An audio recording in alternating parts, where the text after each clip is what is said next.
After my wife's funeral, I kept quiet about the villa and the nearly $1 million she secretly left me. A week later, when my son told me to start packing because he'd sold our family home, I just smiled. You see, I had already packed, but not for the nursing home he had in mind. Before I tell you how I used my wife's brilliant final gift to turn the tables on his greed, let me know where you're watching from in the comments below. And hit like and subscribe if you believe in honoring a promise no matter the cost. My name is Caleb Sterling, and I am 75 years old. For 50 years, my hands now gnarled with age and arthritis were the hands of a master carpenter. I built things, furniture that would last 100 years.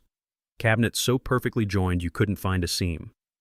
And this house, this quiet two-story home in a leafy suburb of Charlotte, North Carolina. I built it from the ground up for my Lena. Every floorboard, every window frame, every shingle on the roof was a testament to my love for her.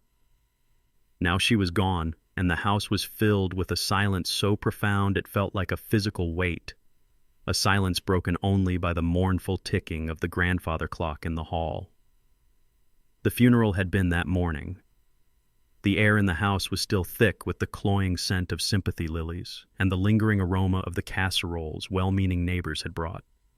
My son Jamal was in the other room making hushed, important-sounding phone calls, and his wife Tiffany was here in the living room with me performing her own unique ritual of grief. She wasn't mourning. She was taking inventory.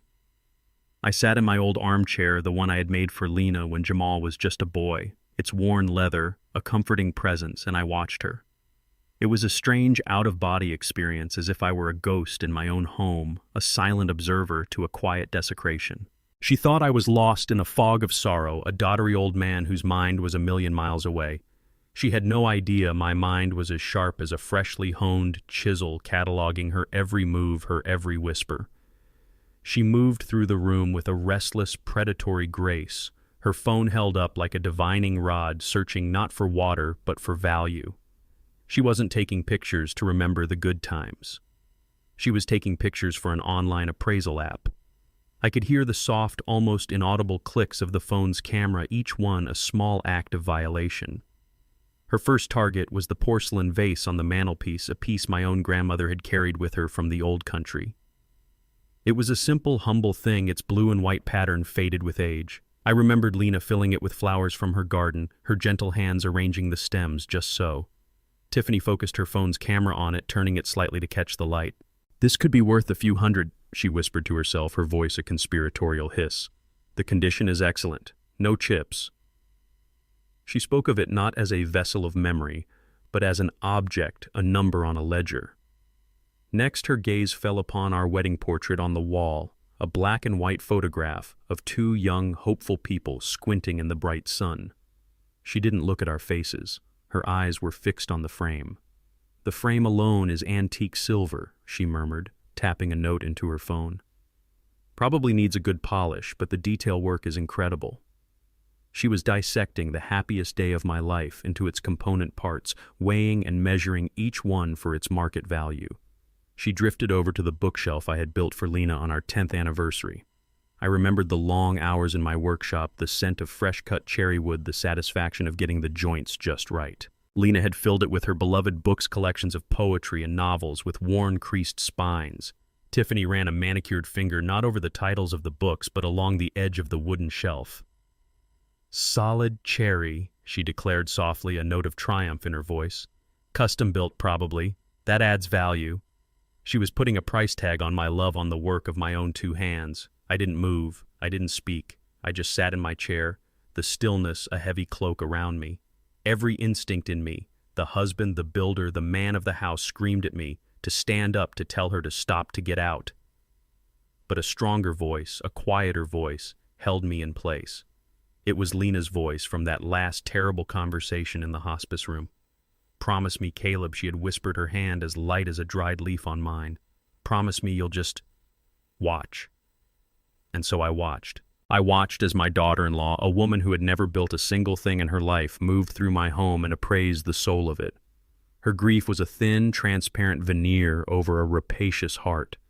She saw not a home but a house, not furniture but inventory, not memories but money. And I knew with a certainty that was as cold and hard as steel, that my wife had been right about everything. This was just the beginning. The vultures were circling and they were ready to feast. While Tiffany was conducting her silent, ghoulish auction in the living room, my son Jamal was a restless storm of anxiety. He had been pacing the length of the dining room, his phone clutched in his hand, his knuckles white. He kept glancing at me, a quick, furtive look to see if I was watching before turning his back again. He thought his agitation would be mistaken for grief, but I knew better. Grief is a heavy, quiet thing. It stills you. This frantic energy, this nervous, caged animal pacing, this was not grief. It was fear.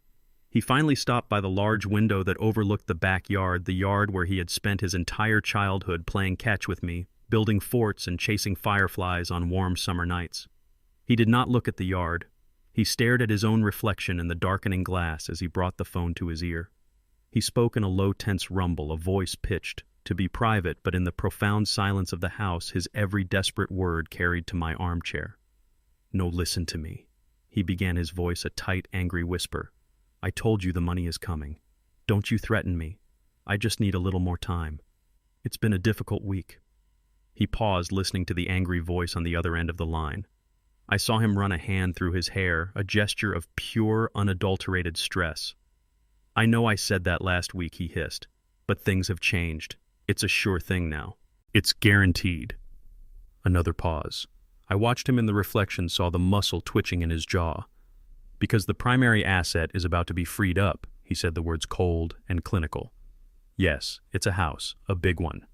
Prime location, corner lot. It's more than enough to cover everything with plenty to spare. You'll get your money, all of it, I promise." The primary asset. The words hit me with the force of a physical blow. He was talking about this house, his childhood home. The home his mother had just left, her presence still a warm echo in every room. And he was describing it to a faceless, angry creditor as an asset waiting to be liquidated. In his world, his mother's death was not a tragedy. It was a business opportunity. It was the key that would finally unlock the equity he so desperately needed. Lena's voice from that sterile hospice room echoed in my mind. "He's drowning in debt, Caleb. He sees this house as his only way out." I had wanted to deny it then. I had wanted to believe in the boy I had raised, the boy who had once had a good and honest heart. But hearing the proof now spoken in my son's own desperate, deceitful voice was a terrible final confirmation.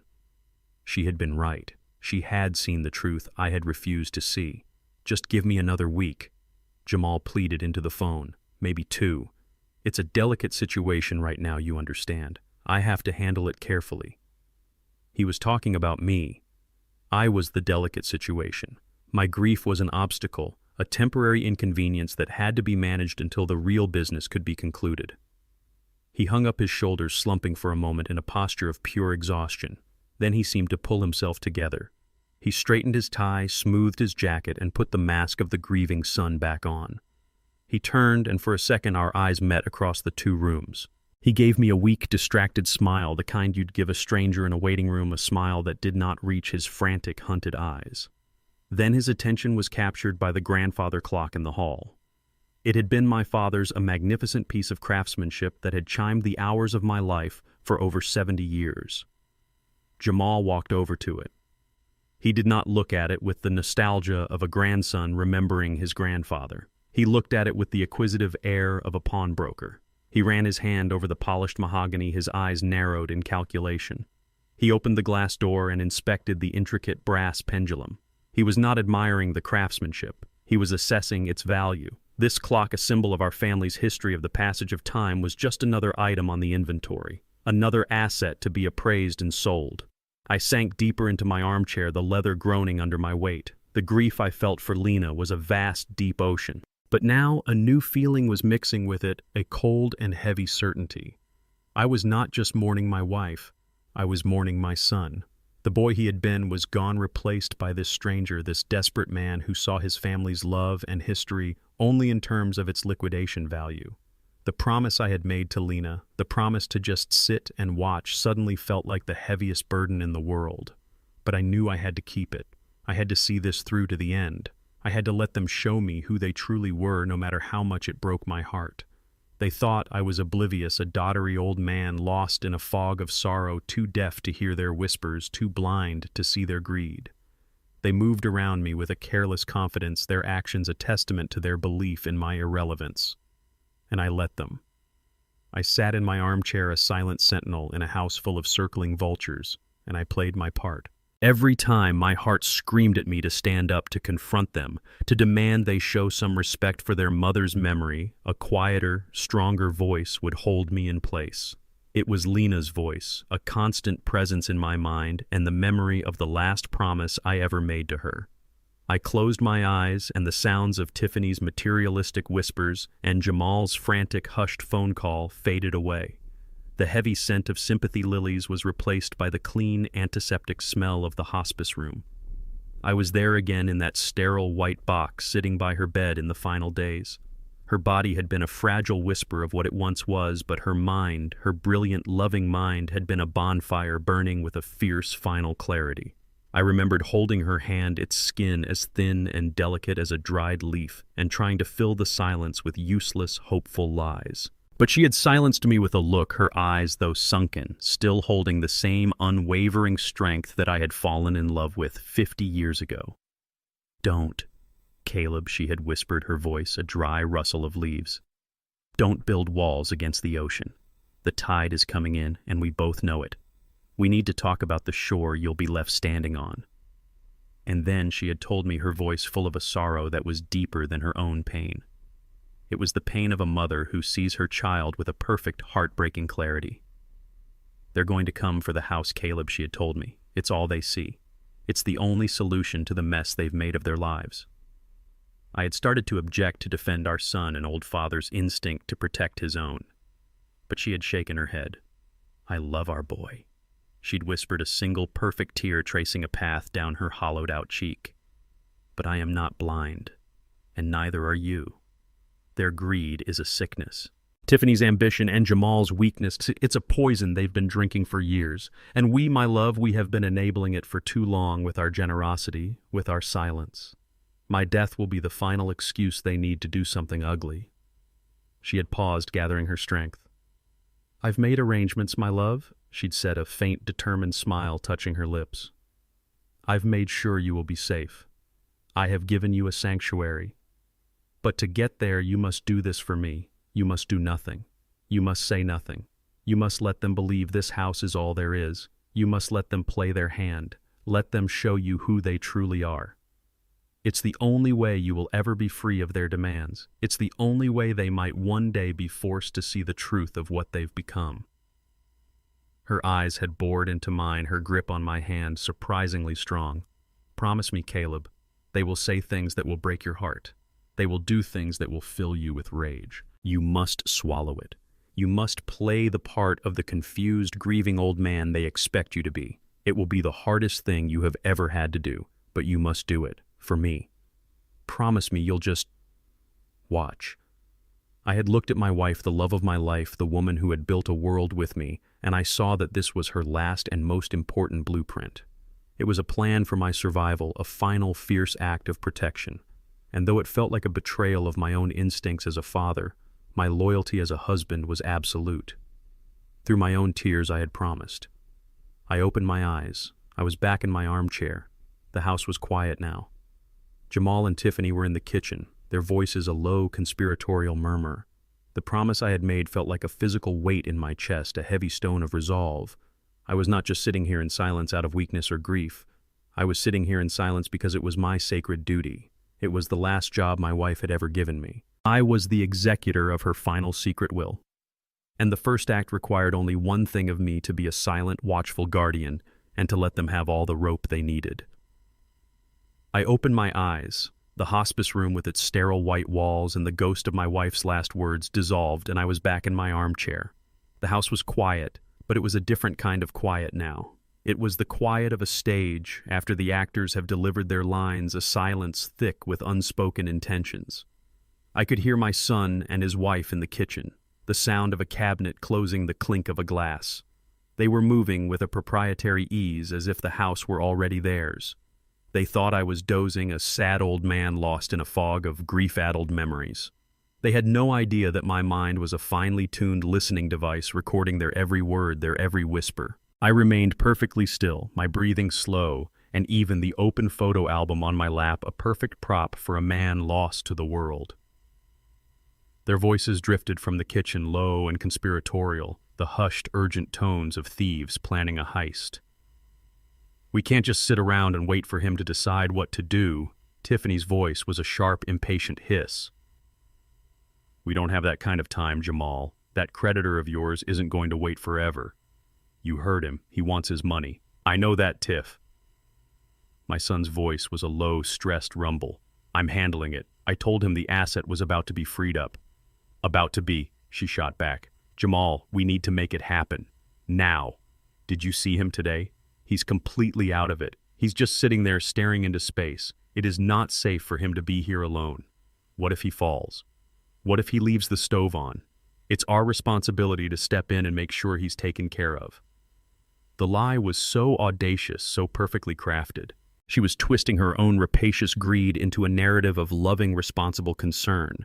She was building the justification for their crime brick by brick right here in my own kitchen. Lena's words echoed in my memory. "They will make it seem like it's for your own good, Caleb. They have to. It is the only way they can live with themselves." "I know," Jamal said, his voice heavy with a weariness that was not born of grief, but of the immense stress of his own bad decisions. "But we have to be careful. We can't just kick him out. It has to look right. We have to be seen as the good guys here, the loving children who are stepping up to manage a difficult situation. The whole downsizing for the grieving widower angle is the only way this works without us looking like what we are." The casual, brutal honesty of his statement was a quiet gut punch. He knew. He knew exactly what this was. He was not a fool. He was a willing participant in the desecration of his own family. "So what's the plan then?" Tiffany pressed her voice, all business now. "How do we start the process without him fighting us?" "We don't start by talking about selling," Jamal said, and I could hear the strategic thinking in his voice, the mind of a salesman plotting his approach. "We start with something small, something he can't say no to. We'll tell him we're worried about the insurance on the house, that with Mom gone, the policy needs to be updated. It's a perfect excuse. It's responsible. It's caring." And Tiffany asked, "And we tell him we need a current valuation for the insurance company." Jamal continued, his voice gaining confidence as he warmed to his own deceit. "I'll tell him I have a friend, a broker, who can do an informal look-see, not a real appraisal. Just a friend helping out. We'll frame it as protecting him, protecting the house. He's so confused right now, he'll just be grateful that we're handling it. He'll agree, he'll let the broker in, and once Richard gets a look at the place and gives us a real number, we'll know exactly what we're working with. Then we can bring him the real offer." A brilliant, despicable plan. It was airtight. Every step was cloaked in the language of love and concern. They would use my grief as a key to unlock my own front door. "And if he says no?" Tiffany asked. There was a pause. "He won't," Jamal finally said, his voice holding a new, harder edge. "He's too tired. He's too broken up about Mom. He's not the man he used to be, Tiff. He's a lamb. We just have to be the gentle shepherds. A lamb." That's what he saw when he looked at me. Not a father, not the man who had taught him how to be a man, just a weak, helpless animal ready for the shearing. The conversation ended. A moment later, they came back into the living room, their faces arranged into bright, caring smiles. Tiffany was holding a plate with a small piece of cake on it. "We thought you might want something sweet, Daddy," she said, her voice dripping with a saccharine affection that was now utterly grotesque to me. She placed the plate on the table beside me. Jamal put a hand on my shoulder. "We're going to head out now, Dad," he said softly. "You get some rest, and don't you worry about a thing. We're going to take care of you. I promise." I looked up at him, at my son, the man who had just minutes before referred to me as a lamb to be sheared. I looked into his eyes and I saw nothing of the boy I had raised. I saw only the cold, hard reflection of his own desperate needs. I gave him a slow, weary nod. It was the most difficult, most dishonest gesture of my life. But I knew it was necessary. The play had begun. And I knew with a certainty that was as cold and heavy as a tombstone that I would have to play my part to the bitter, bitter end. A few days passed in a strange, hollow quiet. The sympathy casseroles in the refrigerator went largely untouched. The scent of the funeral lilies finally faded, leaving the house smelling only of itself, of old wood and 50 years of shared life. It was a silence that was both a comfort and a torment.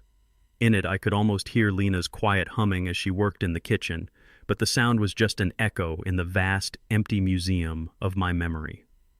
I spent my time in my workshop in the garage, a space that was more cathedral than workspace to me. I didn't build anything.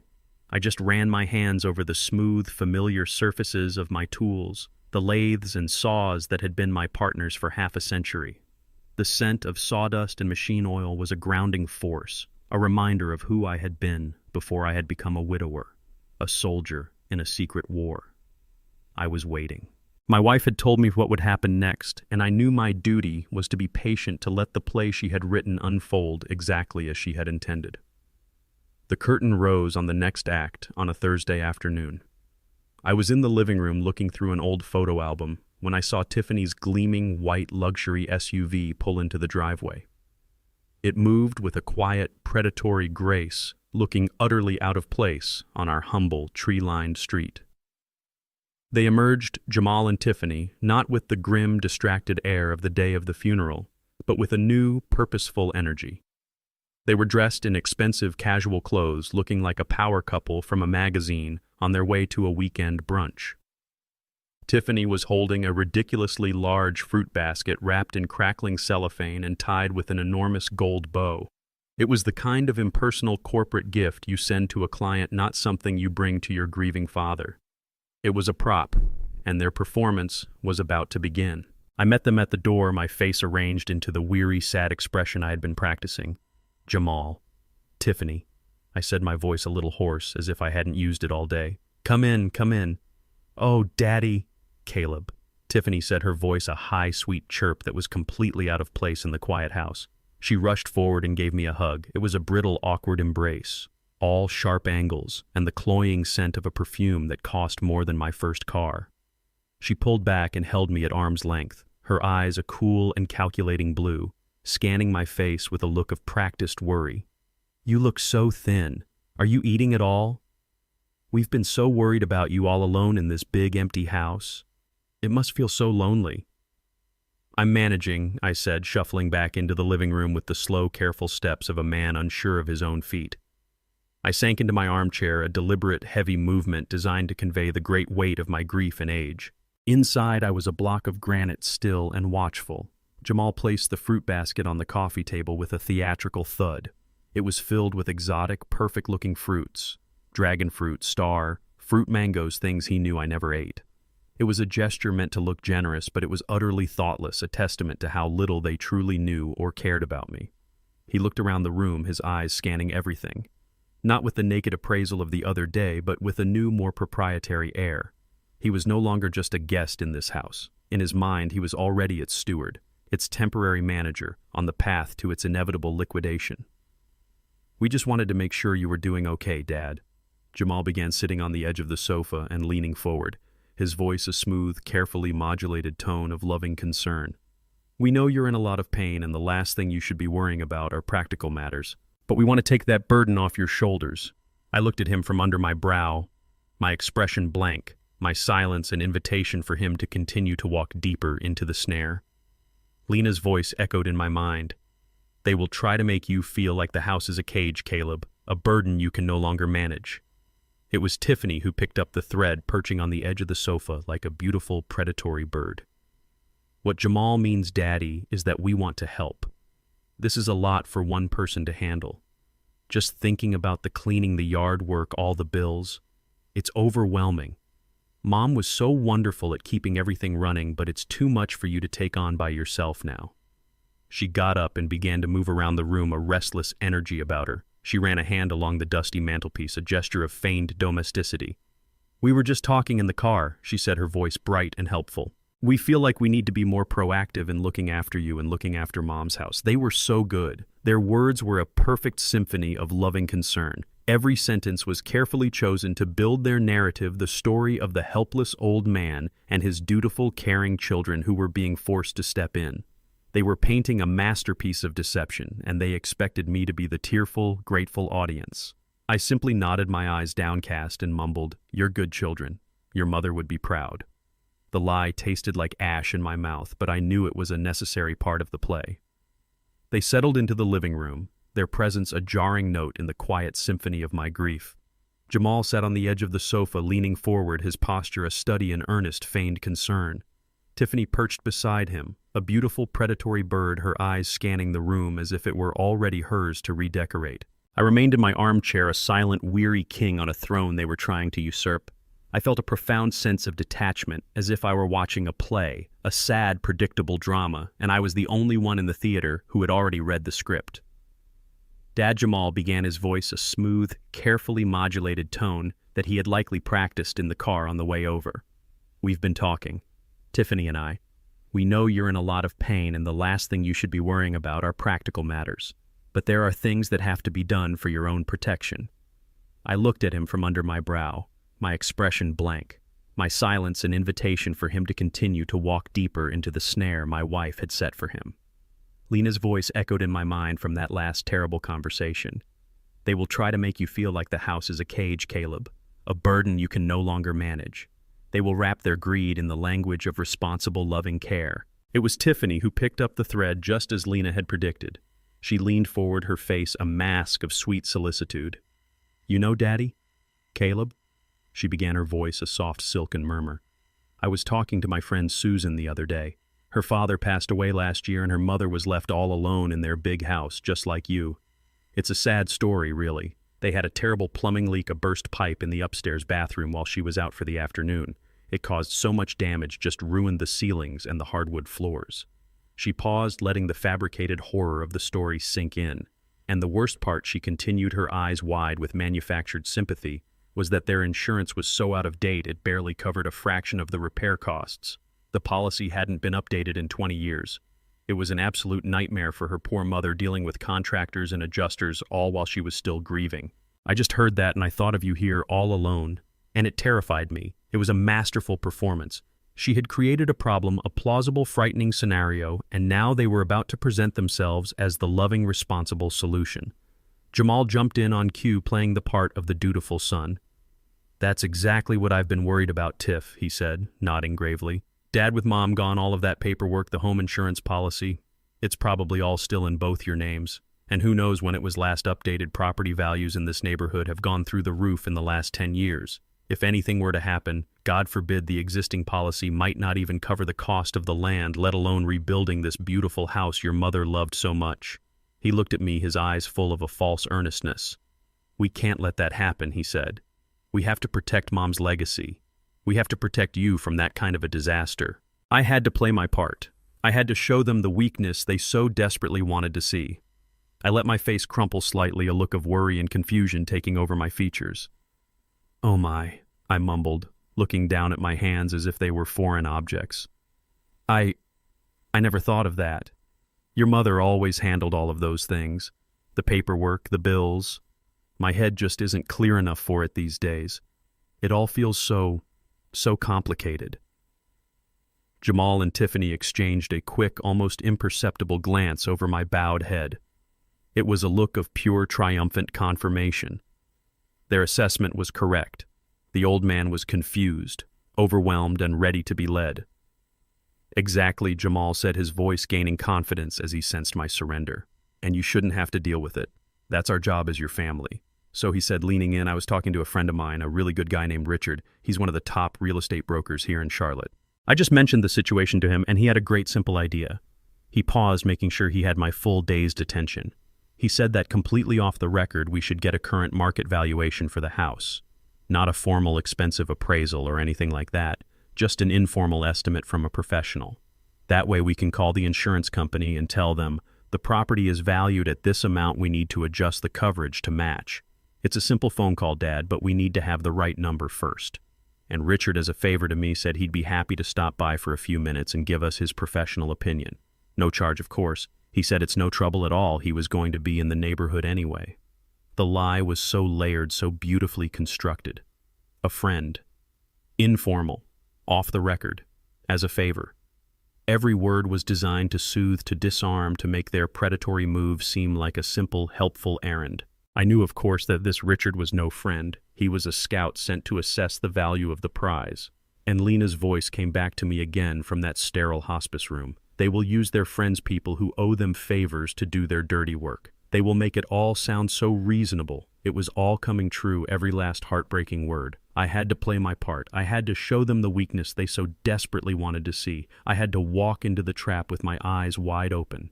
Lena's voice came back to me again from that sterile hospice room, her final, most important instruction. Promise me, Caleb. Promise me you'll just watch. I let out a long, shuddering sigh, a sound of pure, soul-deep weariness that I summoned from the depths of my grief. I rubbed my temples, a gesture of a man whose headache was a permanent companion.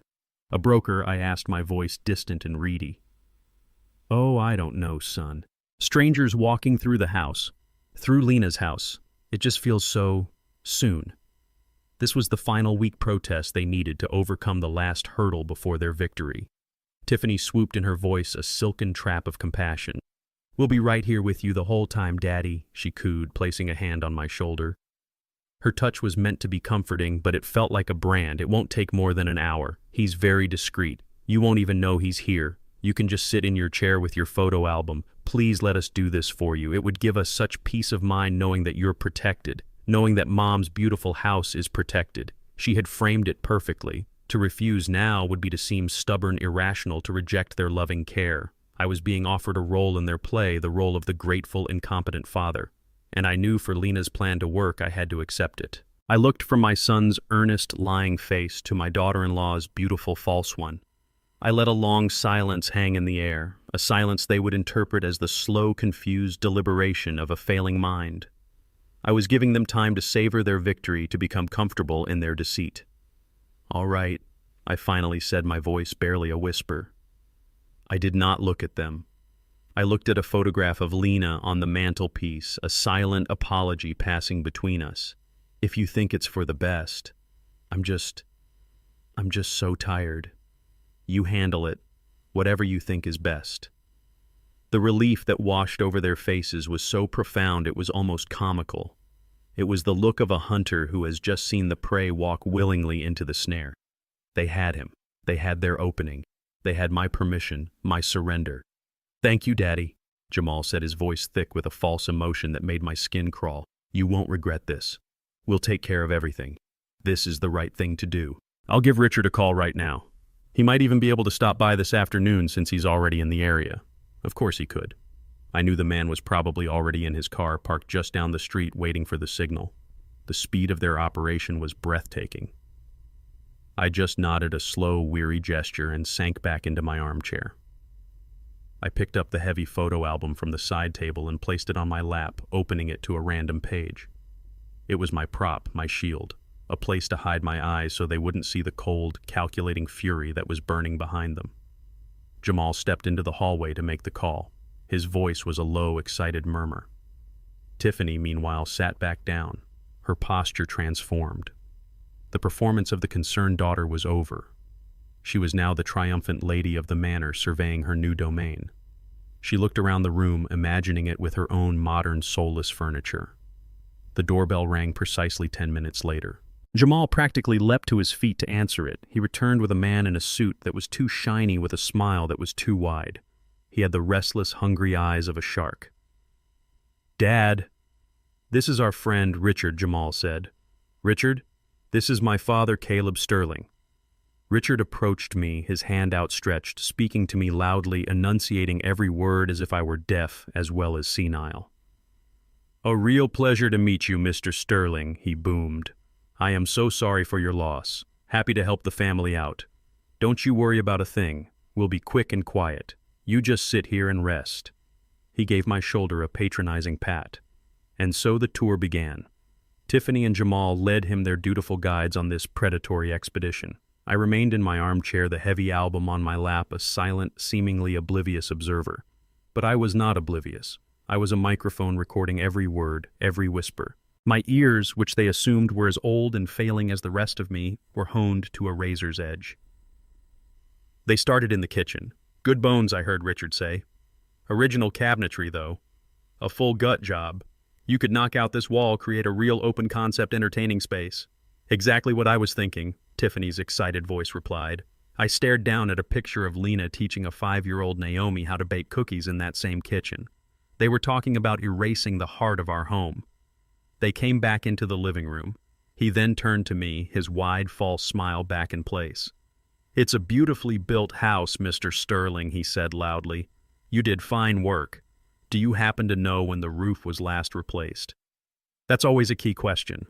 I looked up at him, my expression one of pure, blank confusion. I let my eyes drift toward the ceiling, the roof. I asked, my voice distant. Lena always handled that. I think there was a storm a long time ago. I let my voice trail off, my gaze becoming unfocused, as if I were lost in memory. I saw the look that passed between Jamal and Tiffany, a look of pity mixed with triumph. He was gone. The old man's mind was a sieve. Internally, I recited the date of the roof replacement, the name of the contractor, and the exact cost from the invoice filed neatly in my office. They moved upstairs, their footsteps creaking on the floorboards above me, the ghosts of the future walking through the sacred spaces of my past. After what felt like an eternity, they came back down, their faces flushed with a quiet, triumphant excitement. The scout had returned and the news was good. They huddled in the foyer, whispering in low, urgent tones. I pretended to be dozing, but I heard them. The lot size is the real prize, Richard was saying. You could get a teardown offer for close to 7 figures. Quick cash sale. He won't be a problem, Jamal said, his voice confident. As you can see, he's not really all there. We'll be handling everything. Then they were gone. The door closed and the silence rushed back in. I closed the photo album. The performance was over. I had played my part. I had shown them the confused, helpless old man they needed me to be. I had given them the rope, and I knew with a chilling certainty that it was only a matter of time before they would try to use it. Jamal's face lit up with a predatory relief. Thank you, Daddy, he said, his voice thick with a false emotion that made my skin crawl. You won't regret this. We'll take care of everything. This is the right thing to do. I'll give Richard a call right now. He might even be able to stop by this afternoon since he's already in the area. Of course he could. I knew the man was probably already in his car, parked just down the street, waiting for the signal from his co-conspirators. The speed of their operation was breathtaking. I just nodded a slow, weary gesture and sank back into my armchair. I picked up the heavy photo album from the side table and placed it on my lap, opening it to a random page. It was my prop, my shield, a place to hide my eyes so they wouldn't see the cold, calculating fury that was burning behind them. Jamal stepped into the hallway to make the call. His voice was a low, excited murmur. Tiffany, meanwhile, sat back down on the sofa, her posture transformed. The performance of the concerned daughter was over. She was now the triumphant lady of the manor, surveying her new domain. She looked around the room, her eyes no longer lingering on individual objects but on the space itself, imagining it empty, reimagining it with her own modern, soulless furniture. The doorbell rang precisely 10 minutes later. Jamal practically leapt to his feet to answer it. He returned with a man in a suit that was too shiny, with a smile that was too wide. He had the restless, hungry eyes of a shark. Dad, this is our friend Richard, Jamal said, his voice full of false cheer. Richard, this is my father, Caleb Sterling. Richard approached me, his hand outstretched. His handshake was firm, but his hand was soft, the hand of a man who made his living with words, not with labor.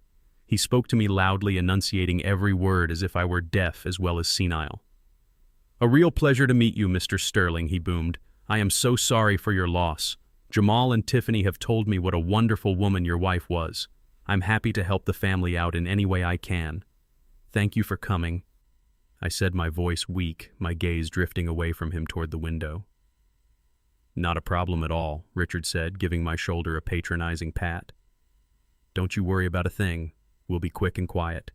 You just sit here and rest. And so the tour began. Tiffany and Jamal led him their dutiful guides on this predatory expedition. I remained in my armchair, the heavy album on my lap, a silent, seemingly oblivious observer.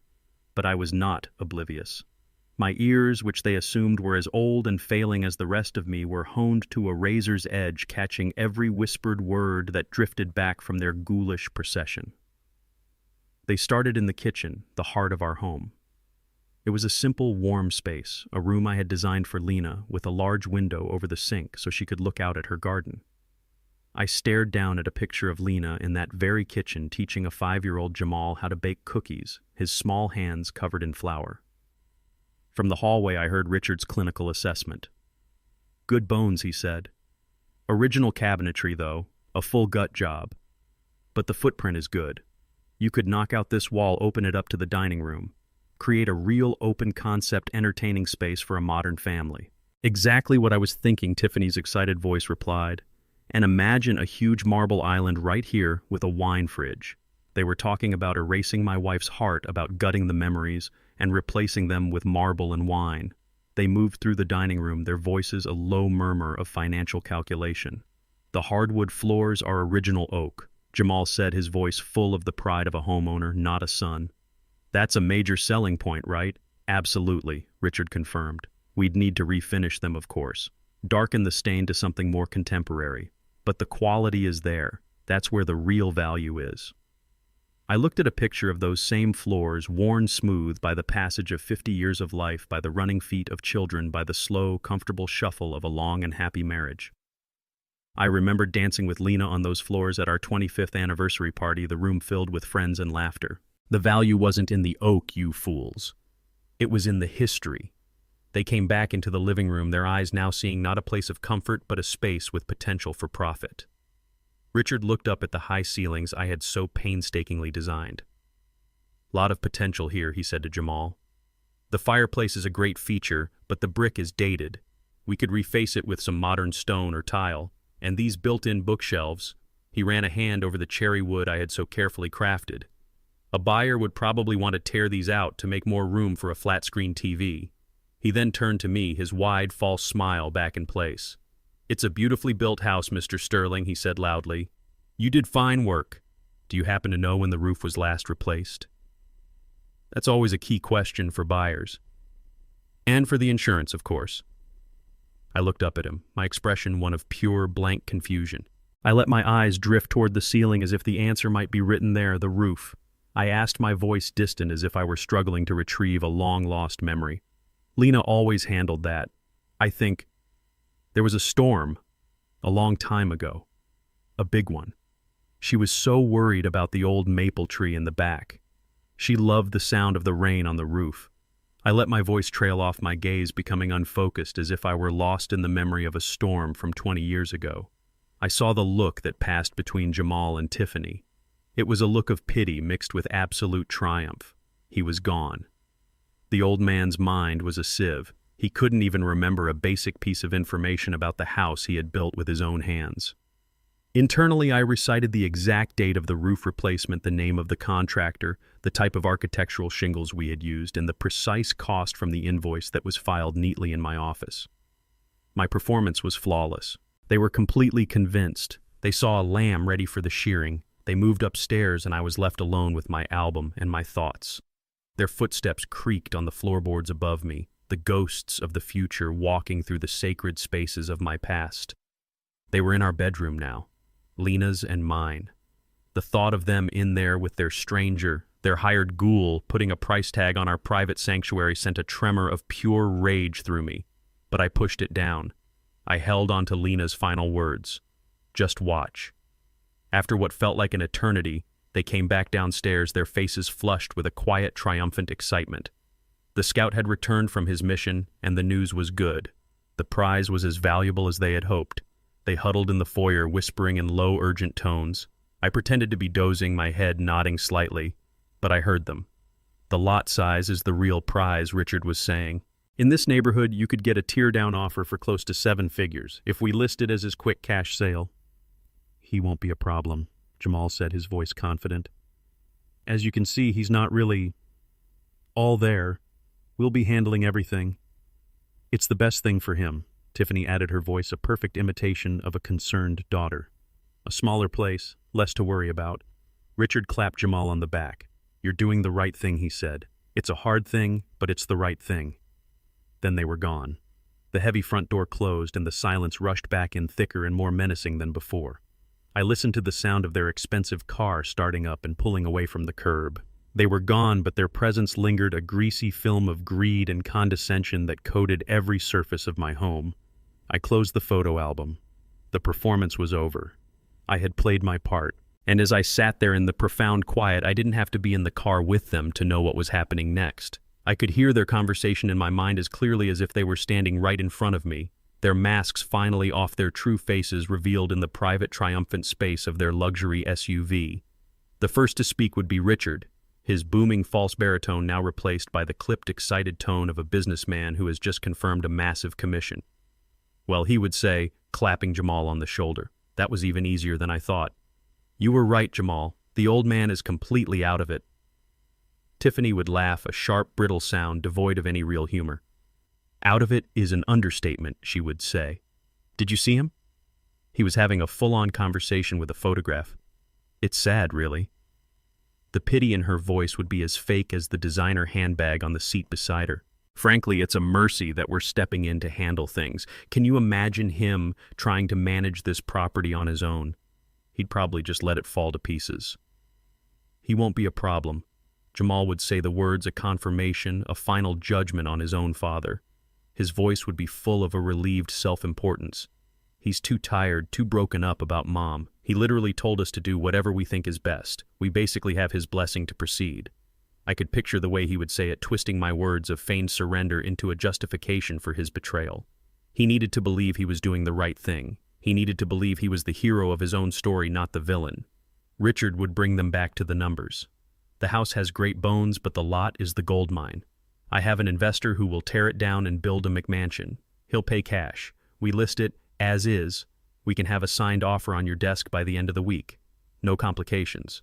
It's the clean, fast solution you need." And the money, Tiffany would ask, her voice sharp with anticipation. "More than enough to solve all your problems," Richard would say with a knowing smile. I imagined the look that would pass between my son and his wife. The look of two drowning people who have just spotted a life raft. "So what's the next step?" Jamal would ask, all business now. "I need a signed listing agreement," Richard would reply. "As soon as you can get your father to sign it, I can bring the offer. The sooner the better before he, forgets," he agreed. And Tiffany's voice, full of an absolute and chilling confidence, would be the last thing I imagined. "Oh, he'll sign," she would say with a wave of her hand. "He's a lamb.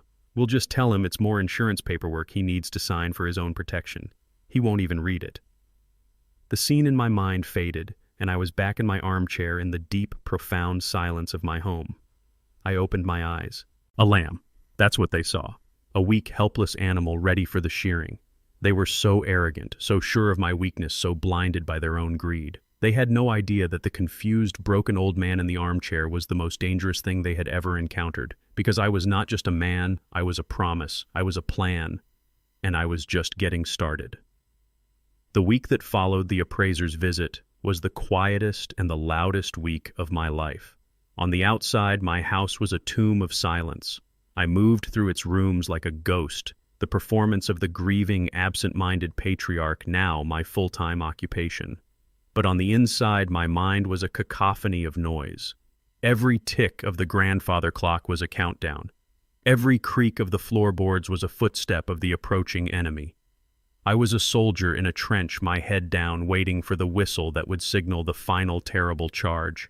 Lena had told me to watch, and now I was watching the final agonizing moments before the battle.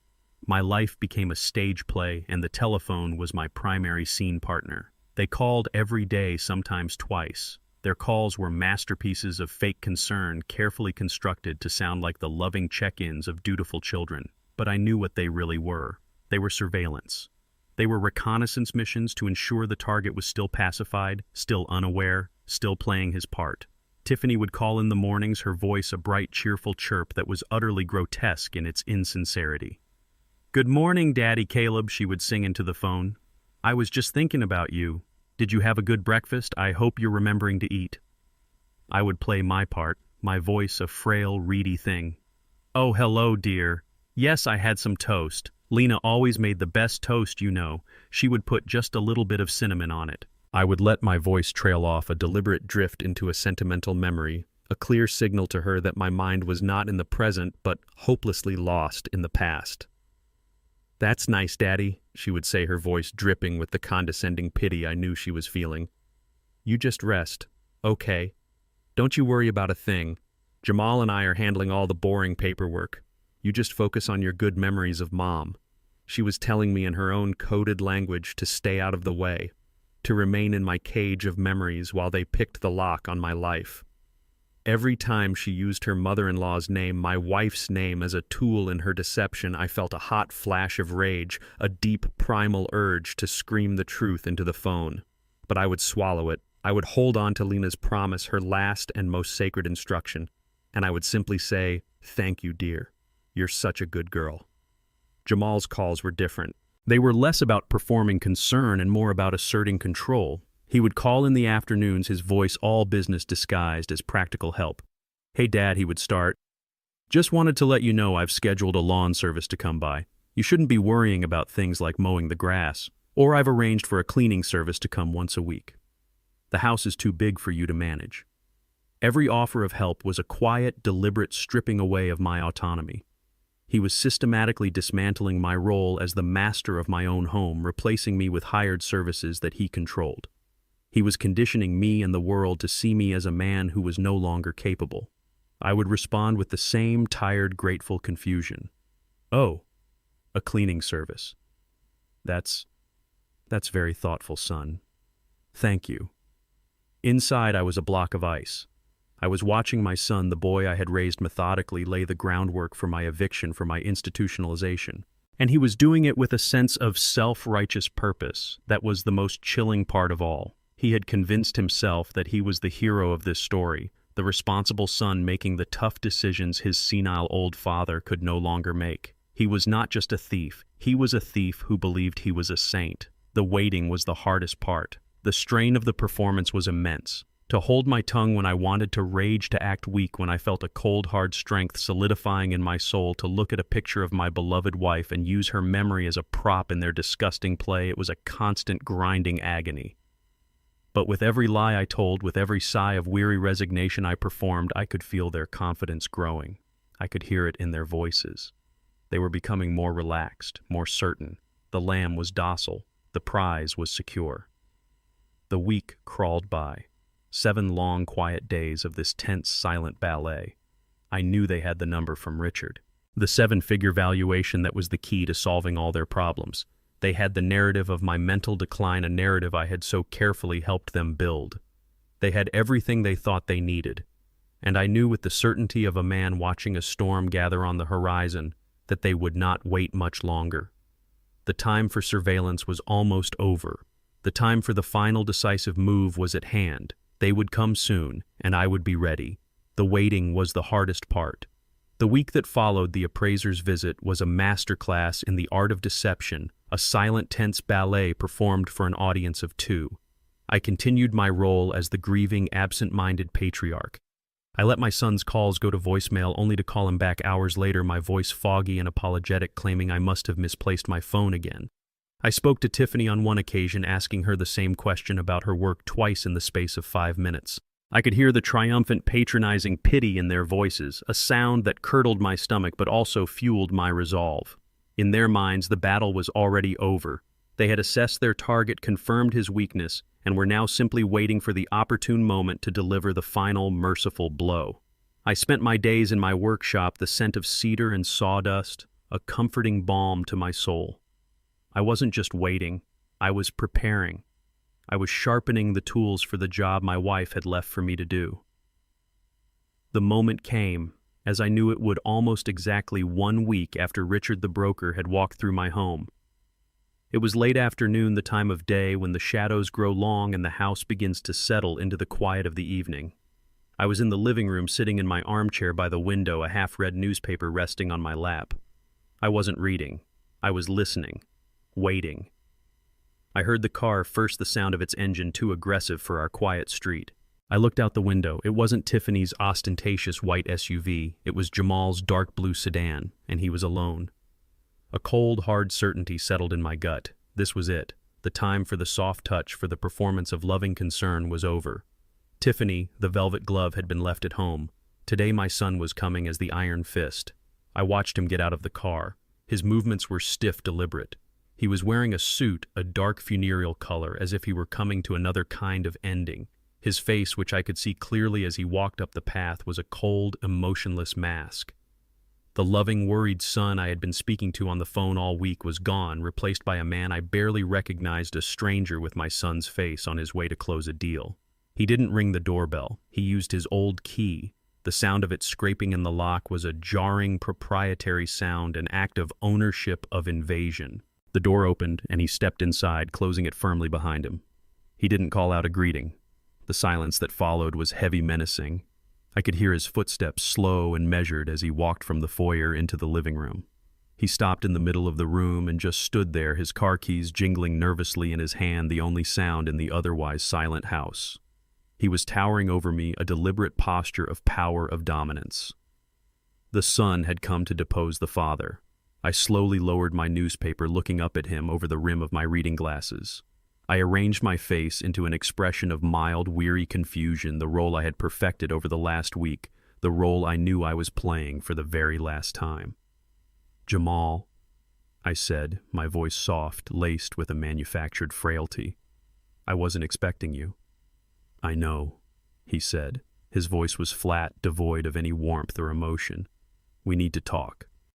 I looked into his eyes, and I saw nothing of the boy I had raised. The warmth, the humor, the occasional flash of vulnerability, it was all gone. All that was left was a cold, hard resolve, the look of a man who has made a difficult, ugly decision and is now determined to see it through no matter the cost. "Of course, son," I said, gesturing to the sofa. "Sit down." "No," he said. "I'll stand." I just looked at him, my silence an invitation for him to continue to walk deeper into the trap my wife had so brilliantly set for him. Lena's voice was a whisper in my ear. "Let him play his hand, Caleb. Let him show you who he is." "I've been talking with Tiffany," he began, his voice a cold, dispassionate monotone.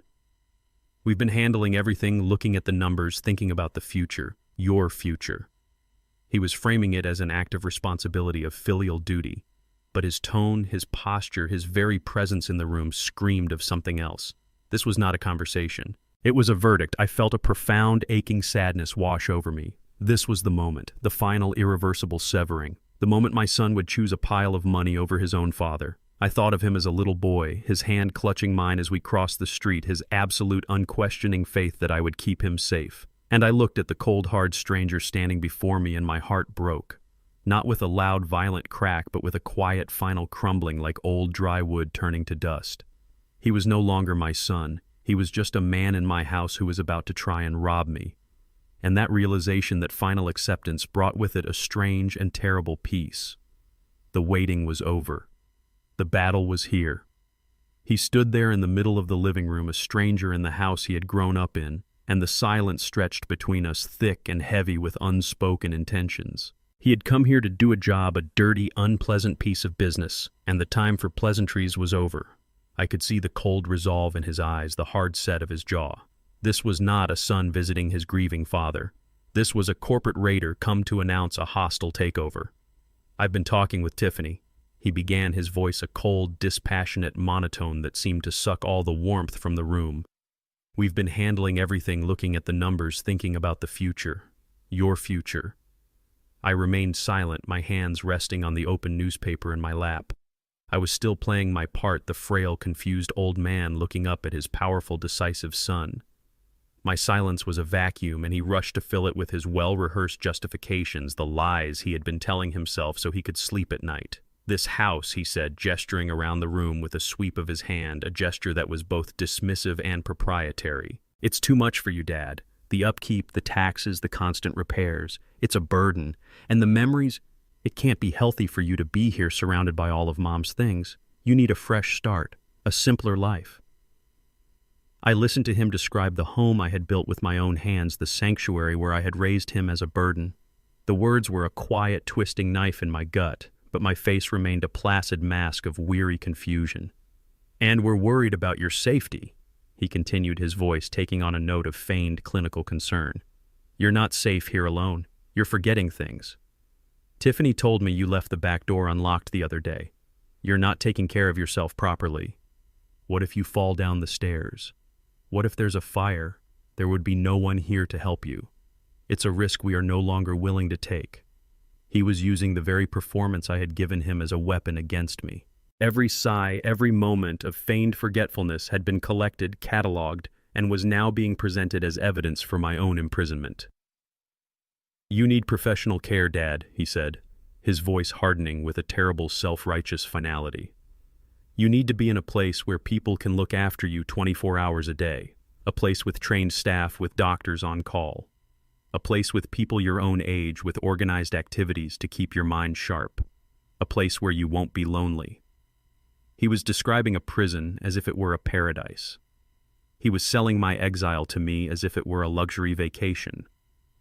And in his eyes I saw not a flicker of doubt, not a trace of guilt.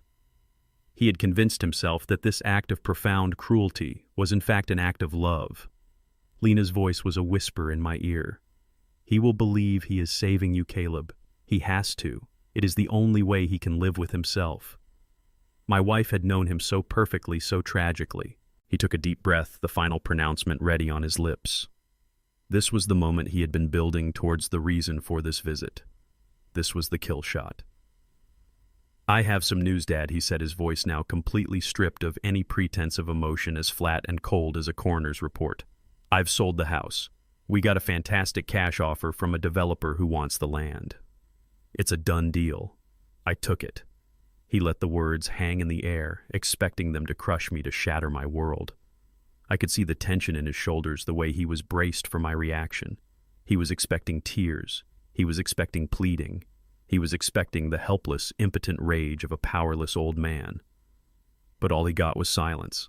"The closing is in 30 days, he went on, his voice gaining momentum as he delivered the final, brutal details. "That means you have 1 month to pack your personal belongings, the things you want to keep. After that, I've already arranged for a moving service to handle the rest, to clear out the furniture and put it into storage." Storage. A place where our life would be put to sleep before being sold off piece by piece. "And don't you worry about a thing after that," he said, his voice taking on a ghastly, cheerful efficiency. "I've found a wonderful place for you. It's a senior living community called Sunny Meadows. It's very highly rated. They have a lovely garden, a library, even a small putting green. You'll be comfortable there." He was talking about the end of my life as if he were booking a hotel room for me. "The proceeds from the sale of the house will go into a trust account that I will manage," he concluded, the final piece of his betrayal clicking into place. "It will cover all your expenses at Sunny Meadows for the rest of your life. It's all been taken care of. It's the best thing for you. It's the only responsible solution." He finished his speech. He had done it. He had committed the ultimate act of patricide, not by taking my life, but by taking my life away from me. He had stripped me of my home, my autonomy, my future, and he had done it all with a clear conscience, convinced of his own righteousness. He stood there, a conquering hero in his own sordid drama, waiting for my inevitable, grateful collapse. The silence in the room stretched on, becoming a living, breathing thing, a presence that was more powerful than his angry, confident words. The silence in the room was absolute. My son had finished his speech. He had delivered his verdict, his final callous judgment on my life. He stood there, a conquering hero in his own sordid drama, waiting for my inevitable collapse. He was braced for the explosion of grief and rage, for the pathetic, useless pleading of a powerless old man. The silence stretched on, broken only by the steady metronomic tick of the grandfather clock in the hall, a sound that had measured out the 50 years of my marriage and was now measuring the final agonizing seconds of my son's betrayal. I did not cry, I did not shout, I did not plead. In that moment of ultimate disrespect, a strange and profound calm washed over me. It was the calm of a captain who, having been told his ship is sinking, knows that he is secretly standing on the deck of a submarine. I could feel Lena's presence beside me, not as a ghostly whisper, but as a solid grounding force.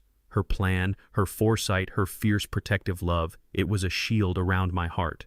I was not a victim listening to his sentence. I was a judge watching a criminal deliver a full and damning confession. Slowly, deliberately, I folded the newspaper that was resting on my lap. I placed it neatly on the small table beside me. I took off my reading glasses and carefully cleaned the lenses with a handkerchief from my pocket. Each small, mundane action seemed to stretch for an eternity, the silence building to an unbearable pressure. I could see Jamal's confident posture begin to waver. My lack of reaction was not part of his script. He shifted his weight from one foot to the other, the keys in his hand giving a nervous little jingle. Finally, after what felt like a lifetime, I looked up from my glasses and met his gaze. I looked into the eyes of my only son, the boy I had taught to ride a bike and throw a baseball, the man who was now standing before me, having just sentenced me to a slow, lingering death in a place called Sunny Meadows. And I smiled. It was not a warm smile. It was not a happy smile. It was a slow, quiet, knowing smile that did not reach my eyes. It was the calm, placid smile of a man who is 3 moves ahead in a chess game his opponent doesn't even know he's playing. It was the serene, detached expression of a builder who watches a fool try to tear down a house without realizing the foundation is made of solid granite. There was a hint of pity in it for the desperate lost man standing before me, but underneath there was an edge of cold, hard, unyielding steel. It was the most unnerving thing my son had ever seen. The confusion on his face was immediate, his brow furrowed. What he asked the single word sharp with irritation. "What's so funny?" I didn't answer. I just continued to look at him, my smile unchanging. I saw the arrogant confidence in his posture begin to crumble, replaced by a defensive, aggressive stance. "Are you even listening to me, Dad?" He snapped, his voice rising. "This is serious. I've just solved all of our problems. I've secured your future. The least you could do is show some gratitude or at least some understanding." I continued to sit in silence, my stillness a stark contrast to his growing agitation. I was the rock, and he was the frantic, useless wave crashing against it. The power dynamic in the room had shifted. He had walked in here as the conqueror, the man in control. But now, faced with a reaction he could not comprehend, his control was slipping. A creeping sense of dread began to crawl into his eyes. This was wrong. This wasn't how the victim was supposed to act. A predator knows when its prey is not afraid, and it is the most terrifying discovery in its world. "What is wrong with you?" he demanded, taking a half step toward me. "Did you not hear what I said? The house is sold. You have to leave. Are you having one of your episodes? Did you forget already?" He was trying to reassert his narrative to force me back into the box of the confused old man he needed me to be.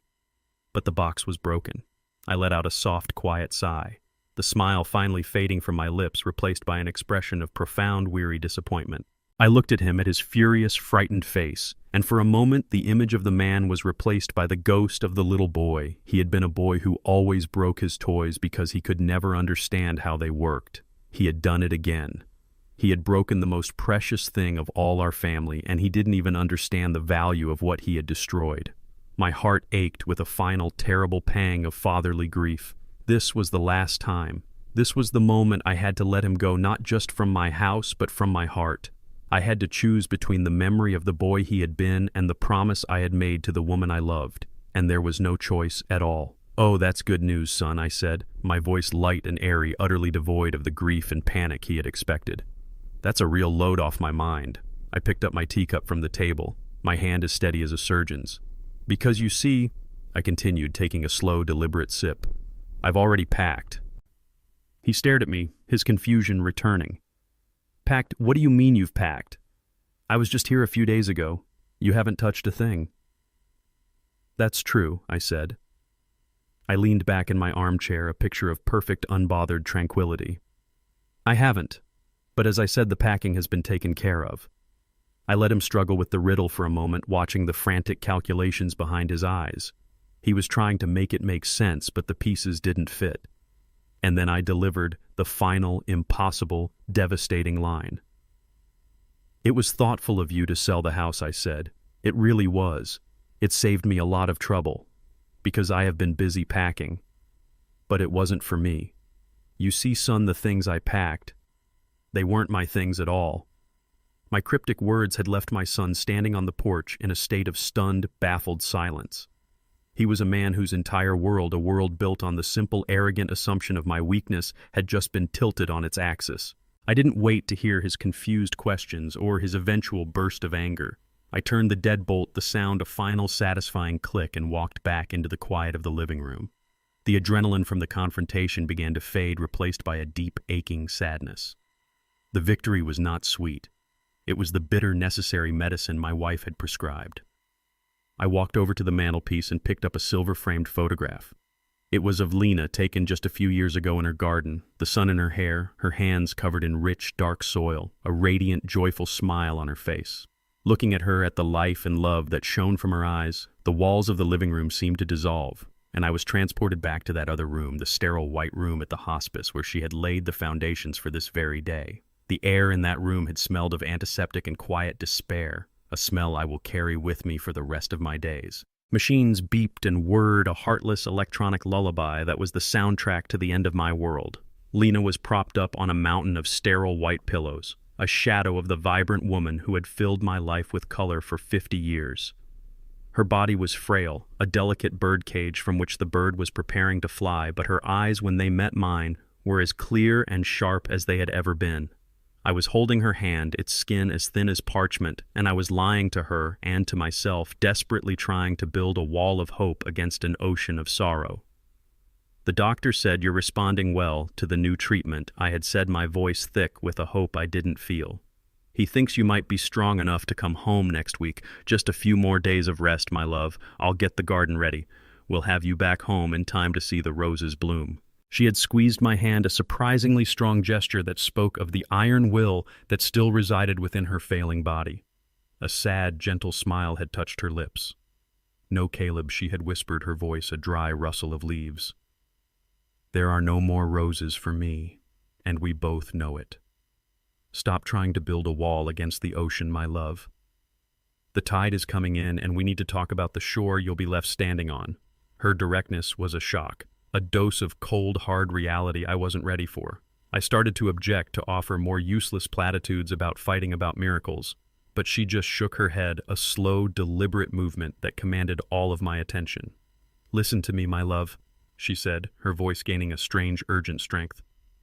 "We don't have much time, and I have things I need to tell you, things I have come to understand, things I have done." I had knotted my throat too tight to speak my heart, a cold stone in my chest. "It's cancer, Caleb." She said the words simple, direct, and utterly devastating. "In my pancreas. It's aggressive. The doctors gave me a year, and that was 8 months ago. I chose not to tell you, not to tell the children. Please don't be angry. I did not want our last months together to be a death watch. I didn't want to see the pity in your eyes, my love. I didn't want to be a patient, a fragile thing to be managed. I wanted to be your wife, just as I have always been. I wanted our days to be filled with life, not the shadow of its end." The confession washed over me, a wave of guilt and regret so profound it almost brought me to my knees. Her fatigue, the weight she had lost, the time she had winced in pain and brushed it off as indigestion, I had seen the signs, but I had let her convince me and myself that they were nothing. I had been a willing participant in her beautiful, tragic lie. But in these last months, she continued, her gaze turning distant, looking at something far beyond the sterile white walls of the hospice room. With the end so clear before me, I started to see other things clearly too. I started to see our family, our children, with new eyes. She took a ragged breath. "I have been watching them, Caleb," she said, and the pain in her voice was not from the disease that was consuming her body, but from the heartbreak that was consuming her soul. "Our son, his wife. I see the way they look at our house when they visit. Tiffany came to see me yesterday. She thought I was asleep. I heard her on the phone in the hallway talking to one of her friends. She was complaining about having to come here to this depressing place. And then she laughed a sound so cold it made my blood run cold. And she said, 'Well, it'll all be worth it in the end. The house alone is my retirement plan.'" The cruelty of the words spoken by my wife in that quiet, dying whisper was a physical blow. I felt a surge of rage so intense it made my vision blur. "And Jamal," she continued, a single perfect tear tracing a path down her hollowed-out cheek. "Our boy. He came to me last week. He needed a loan, he said. A big one, for a surefire business opportunity that was going to solve all their problems. He was so desperate, Caleb. He was practically begging, and I, the foolish mother, I almost gave it to him. But something in his eyes, a frantic, hunted look, it stopped me. I had my lawyer, Mr. Clayton, do some quiet checking. There was no business opportunity. Tiffany had run up over $50,000 in credit card debt on a shopping trip to New York. He was trying to bail her out without you knowing. Again, the shame I felt was immense. We had raised him better than this. We had taught him the value of an honest day's work, the pride of building something with his own two hands. But the man she was describing was a stranger, a man who had forgotten every lesson we had ever tried to teach him. "They are in trouble, my love," she said, her voice full of a profound, bottomless sorrow. "Deep trouble. And I know as surely as I know the sun will rise tomorrow that as soon as I am gone, they will come to you. They will see this house not as their childhood home, but as a solution to their problems. They will try to convince you to sell it. And if you refuse, they will find a way to take it. They will use your grief, your age, your love for them as weapons against you." She looked at me, then her eyes boring into mine full of a fierce protective fire. "I love our boy Caleb," she said, her voice a raw whisper. "But I am not blind, and neither are you. Their greed is a sickness. Tiffany's ambition and Jamal's weakness, it's a poison they've been drinking for years. And we, my love, we have been enabling it for too long with our generosity, with our silence. My death will be the final excuse they need to act on that sickness." The weight of her words, of her terrible, clear-eyed prophecy, settled over me, a final, unbearable truth. The weight of her words, of her terrible, clear-eyed prophecy, settled over me in the sterile quiet of that hospice room. My death will be the final excuse they need to act on that sickness. I felt a profound sense of helplessness, a feeling I had not known in my entire life. I was a builder, a man who fixed things, who made them strong and right. But this was a rot from the inside, a problem I did not know how to solve. I could only stare at my wife, at the love of my life, as she was consumed not only by a disease in her body, but by the heartbreak of a mother who had lost her son long before she would lose her own life. I saw the grief in her eyes, a vast, deep ocean of it. But then something shifted. The sadness was still there, but it was overshadowed by a new determined spark. A fire ignited in her weary gaze, the same fierce, unyielding fire I had seen on the day I met her, the fire that had told me this was a woman who would never, ever surrender. "But I am not going to let that happen, Caleb," she said. Her voice, though weak, was now laced with a strength that felt like steel. "I will not stand by and let them turn our home, our life, into a solution for their bad decisions. And I will not let them turn you into a victim. I have spent 50 years as your wife, as your partner. My last act on this earth will be to protect you." I didn't understand. What could she do? What could either of us do? We were at the end of our lives, and our son, our only son, was a stranger with a mountain of debt and a heart full of greed. After the doctors told me, she began, her voice taking on a new methodical tone after I had made my own peace with it. "I did something. I called Mr. Clayton. Do you remember him? The lawyer from the church committee, the one who helped us with the community garden project years ago? A good, honest man." I nodded vaguely, not understanding where this was going. "I met with him secretly," she said. "I asked him to do a full private review of all our assets, of everything. I needed to see the whole board, Caleb, before I could make my move." She paused and her eyes held mine. "He found something we had both forgotten, a detail buried under 15 years of living." "Do you remember when you built the new workshop?" she asked. "When we refinanced the house to pay for it, it was right after your father passed. Our old lawyer, Mr. Henderson, he advised us for tax and liability reasons to put the new deed solely in your name.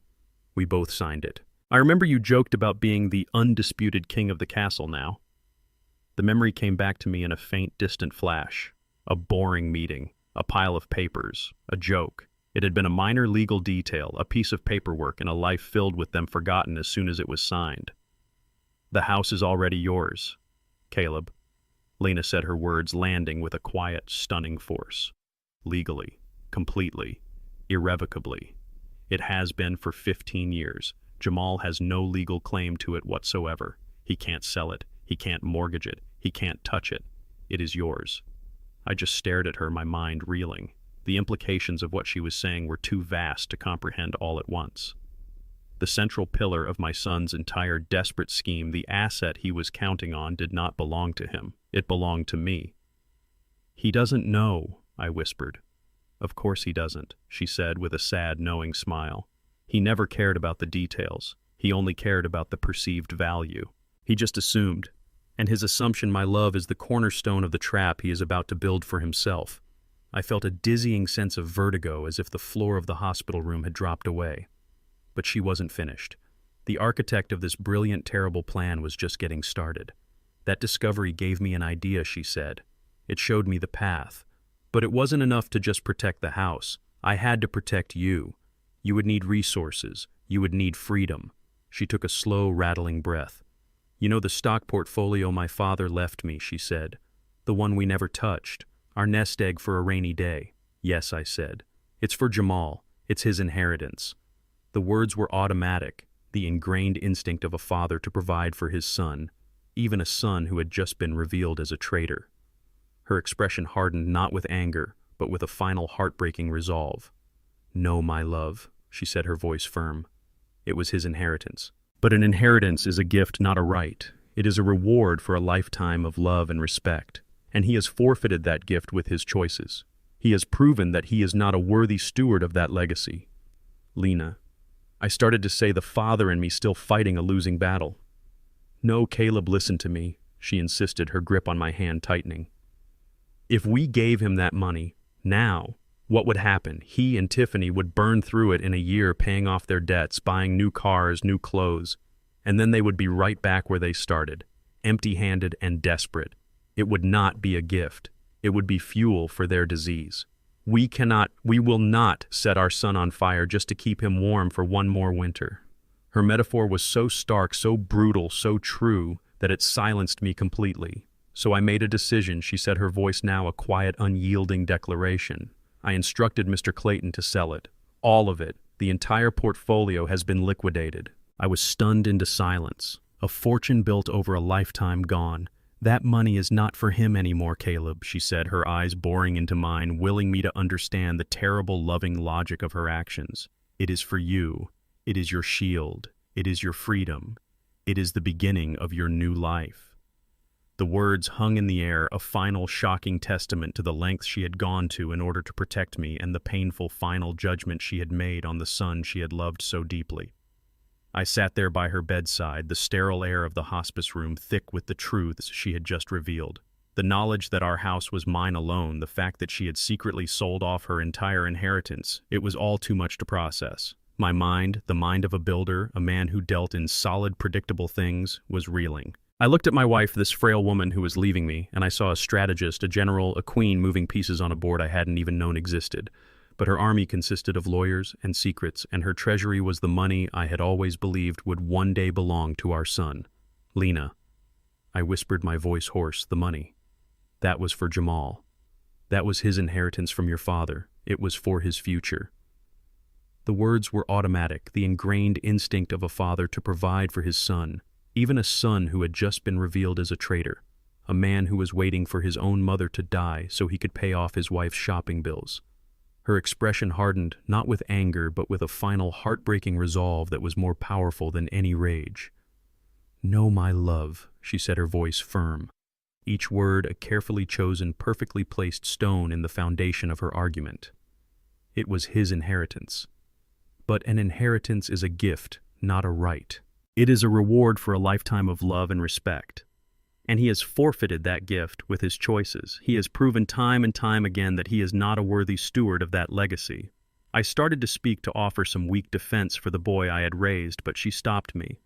No, Caleb, listen to me, she insisted, her grip on my hand tightening with a surprising strength. If we gave him that money now, what would happen? Do you honestly believe it would solve his problems? He and Tiffany would burn through it in a year. They would pay off their current debts, and then they would create new ones, bigger ones. They would buy a bigger house, a faster car, more expensive clothes, and then they would be right back where they started, empty-handed and desperate.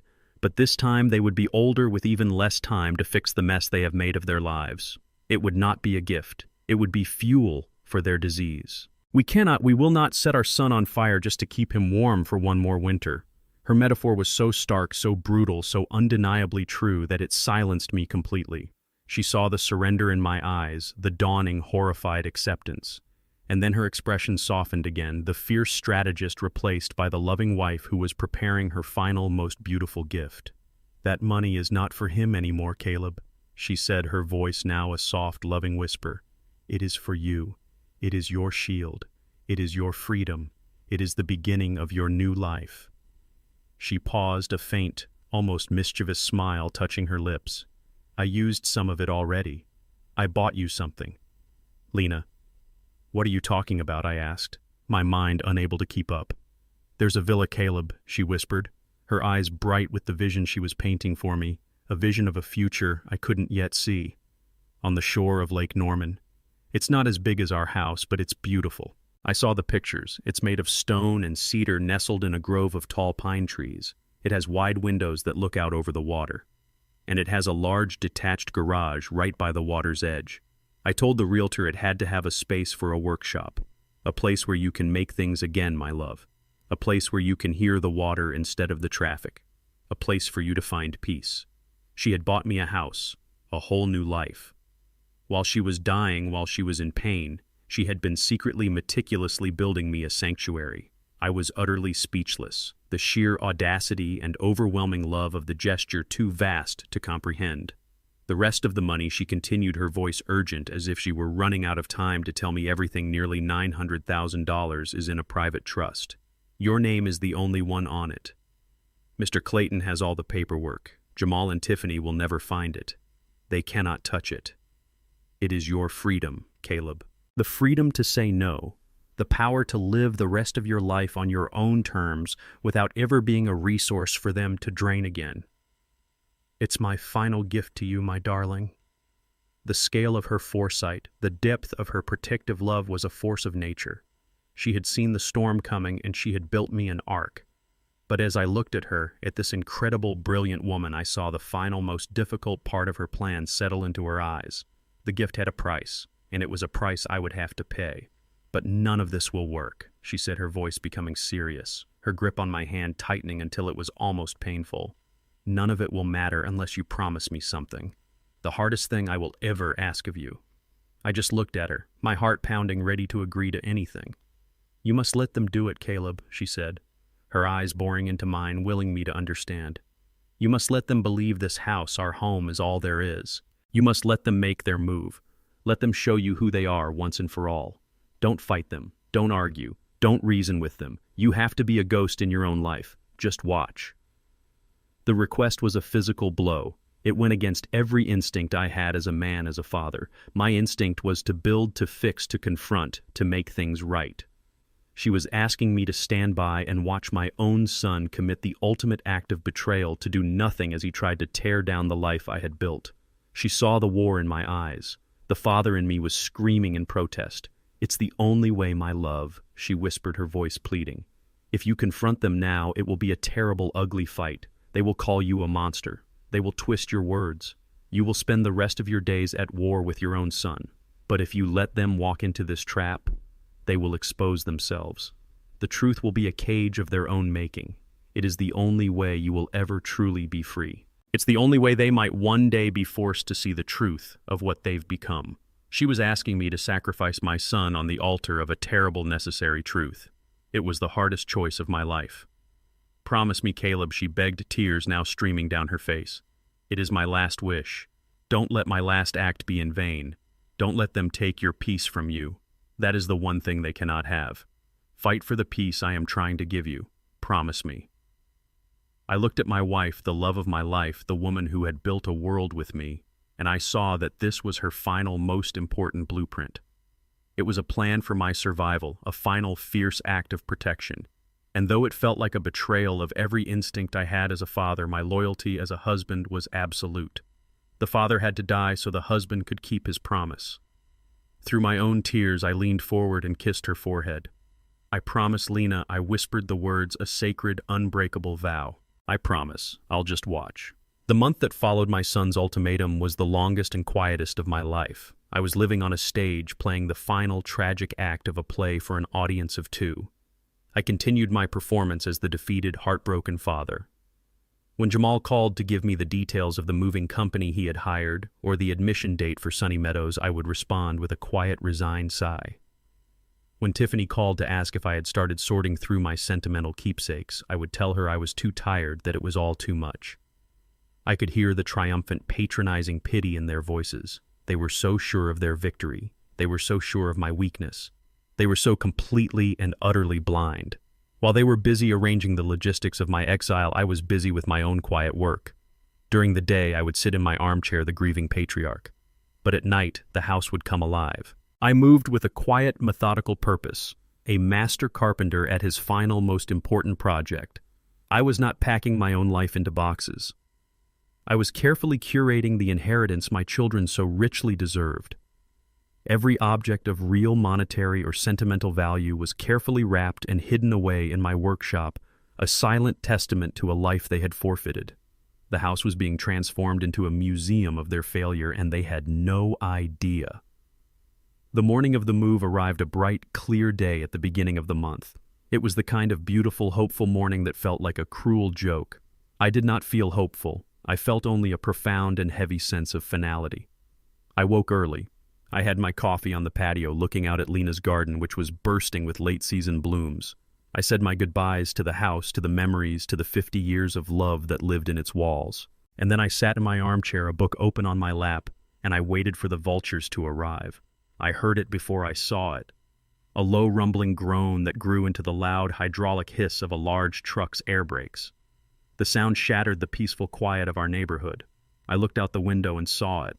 A massive moving truck, its side emblazoned with the logo, "We Get It Done Movers," was parked directly in front of my home, taking up half the street. It was an obscene, brutalist statement of intent. It was an invasion, a declaration of a hostile takeover made visible for all my neighbors to see. A moment later, Tiffany's white SUV pulled up behind it, gleaming in the morning sun, its engine a soft, arrogant purr. They emerged, Jamal and Tiffany, looking not like a son and daughter-in-law coming to help an old man, but like conquerors arriving to claim their spoils. Tiffany was dressed in a stylish, expensive athletic wear outfit, a costume that suggested she was a busy, important woman, overseeing a project, not someone who would ever stoop to lifting a box. She held a clipboard in one hand and a designer coffee cup in the other, the very picture of an efficient modern woman of property. Her smile was wide, triumphant, and completely devoid of any sadness or sentiment. Jamal was beside her, his face relaxed and smiling for the first time in months. The hunted, desperate look that had haunted his eyes was gone, replaced by the smug, easy confidence of a man who believes he has just solved all his problems. He had won. He had secured the money to pay off his debts, and he had successfully managed the problem of his inconvenient aging father. He was the hero of his own story. I watched from the window as Jamal walked over to the moving crew, a group of large, bored-looking men. He spoke to them with the proprietary air, the new lord of the manor giving orders to his subjects. He gestured toward the house, my house, with a casual sweep of his hand as if it were nothing more than a storage unit to be emptied. As I watched this scene unfold, this final brazen act of disrespect, I felt no fear. I felt no panic. I felt only a profound, cold sense of purpose. This was the moment Lena had prepared me for. The final act of the play was about to begin. They were so sure of themselves, so blinded by their own arrogance. They were celebrating a victory that was not real, marching confidently into a trap they could not see. The pity I felt for them was a distant academic thing, the sadness of a builder watching a flawed structure prepare for its own inevitable collapse. They started toward the front door, their steps sure and confident. Tiffany was looking at her clipboard, already planning the inventory. Jamal was on his phone, likely telling a creditor that the money was at long last on its way. They were about to walk into their future, and I was about to deliver them to their fate. I rose from my chair, the book still in my hand, and prepared to play my final devastating scene. I did not wait for them to knock. I rose from my chair, placed my book on the table, and walked to the door. I opened it just as Tiffany was reaching for the doorbell. They stopped, slightly surprised, their forward momentum broken by my unexpected readiness. "Oh, good. You're up," Tiffany said, her voice, a bright, cheerful chirp that made my teeth ache. She recovered quickly, her practiced smile snapping back into place. "We were hoping you'd be ready. The men are here to help you with your things." "Good morning," I said, my voice calm and even a stark contrast to the frail, reedy tone I had been using with them for weeks. "I've been waiting for you." I stepped back, holding the door open for them, a gesture not of a man being evicted, but of a host welcoming guests into his home. Jamal walked in first, clapping his hands together with a false heartiness. "All right, Dad. Big day," he said, his voice booming in the quiet hall. "Don't you worry about a thing. Tiffany and I will supervise everything. Just point the men to the boxes you've packed with your personal items, and they'll get those loaded first so they don't get mixed up with the furniture that's going into storage." He was so confident, so in charge. He had it all planned out in his mind, my personal trinkets to the nursing home, the valuable furniture to a storage unit from which I had no doubt it would be sold to pay off his mounting debts. He was already spending the money. "There are no boxes," I said quietly. The statement was so simple, so direct that it seemed to hang in the air for a moment before it registered. Jamal, who had already started walking toward the living room, stopped and turned to look at me. A flicker of annoyance crossed his face. "What do you mean there are no boxes?" he asked, his voice losing some of its cheerful boom. "Dad, we talked about this. You were supposed to pack the things you wanted to take with you to Sunny Meadows." "I know," I said. "I decided not to." I watched as they stepped fully into the living room, their confident smiles beginning to waver and fade. They looked around, and a profound, unnerving confusion began to dawn on their faces. The room was immaculate. The furniture was polished. The photographs were straight on the walls. The house did not look like the home of a man who was about to be moved into an assisted living facility. It looked normal. It looked exactly as it always had. It looked like it was waiting for Lena to walk in from the garden, a basket of fresh flowers in her hand. "Dad, what is this, Tiffany?" asked her bright, cheerful tone gone, replaced by a sharp, suspicious edge. Her eyes darted around the room, a predator sensing that something was wrong with the trap. "Where are your things? Why isn't anything packed? The movers are on the clock. This is costing us money." They were still operating under the assumption that I was the problem, a disobedient child who had refused to follow instructions. Their world was so small, so centered on their own desires, that they could not yet conceive of a reality where they were not in control. "I'm aware of what time it is, Tiffany," I said, my voice still calm, still quiet. "Unbelievable," she muttered, dropping her clipboard onto the hall table with a loud, angry clatter. "He's just being difficult. Fine, we'll just have the movers start with the heavy furniture. Jamal, tell them to start in the living room with the sofa and the display cabinet." "No," I said. The word was not loud, but it stopped them in their tracks. It was a sound of absolute unyielding authority. They both turned to look at me, their faces a mixture of shock and outrage. I had never used that tone with them before. "What do you mean, no?" Jamal said, taking a threatening step toward me. I said, looking him directly in the eye, my gaze as hard and steady as a nail driven into old oak, that you will not be moving a single thing in this house today. The dawning horror began then. It started in Tiffany's eyes. It was no longer just confusion. It was a sudden, terrible thought that something was deeply, fundamentally wrong with their perfect plan. "What have you done?" she whispered, her eyes darting around the room again, this time not looking for boxes but for absences. And she found them. "Wait," she said, her voice a strange, high-pitched sound. "The clock. The silver clock from the mantelpiece. Where is it?" She rushed past me, her heels clicking frantically on the hardwood floors, a sound of pure panic. "Where is it?" she almost shrieked, her voice echoing in the quiet house. "And the lamp. The antique reading lamp. It's gone." She went straight to my study. I followed them. My steps slow and deliberate, a calm observer watching the predators realize the cage they had been stalking was in fact empty. They found the study eerily neat. The books were on the shelves, the desk was polished, but the personal photographs that had always cluttered the desk were gone. The silver pen set Jamal had given me for my 70th birthday, a gift I now realized was more for show than sentiment, was gone. The drawers, which had held a lifetime of my personal papers and records, were empty. Jamal pulled one open, then another, and another, his movements becoming more frantic with each empty space he discovered. "It's empty," he said, his voice a strange, breathless sound of disbelief. "Everything's empty." They rushed upstairs, a frantic, desperate energy propelling them, taking the steps two at a time. I followed at my own pace, the sound of their panicked voices and the slamming of drawers echoing down the stairs. I found them in my bedroom. The bed was perfectly made, a picture of serene order, but the closet door was flung open, revealing a row of naked, empty hangers.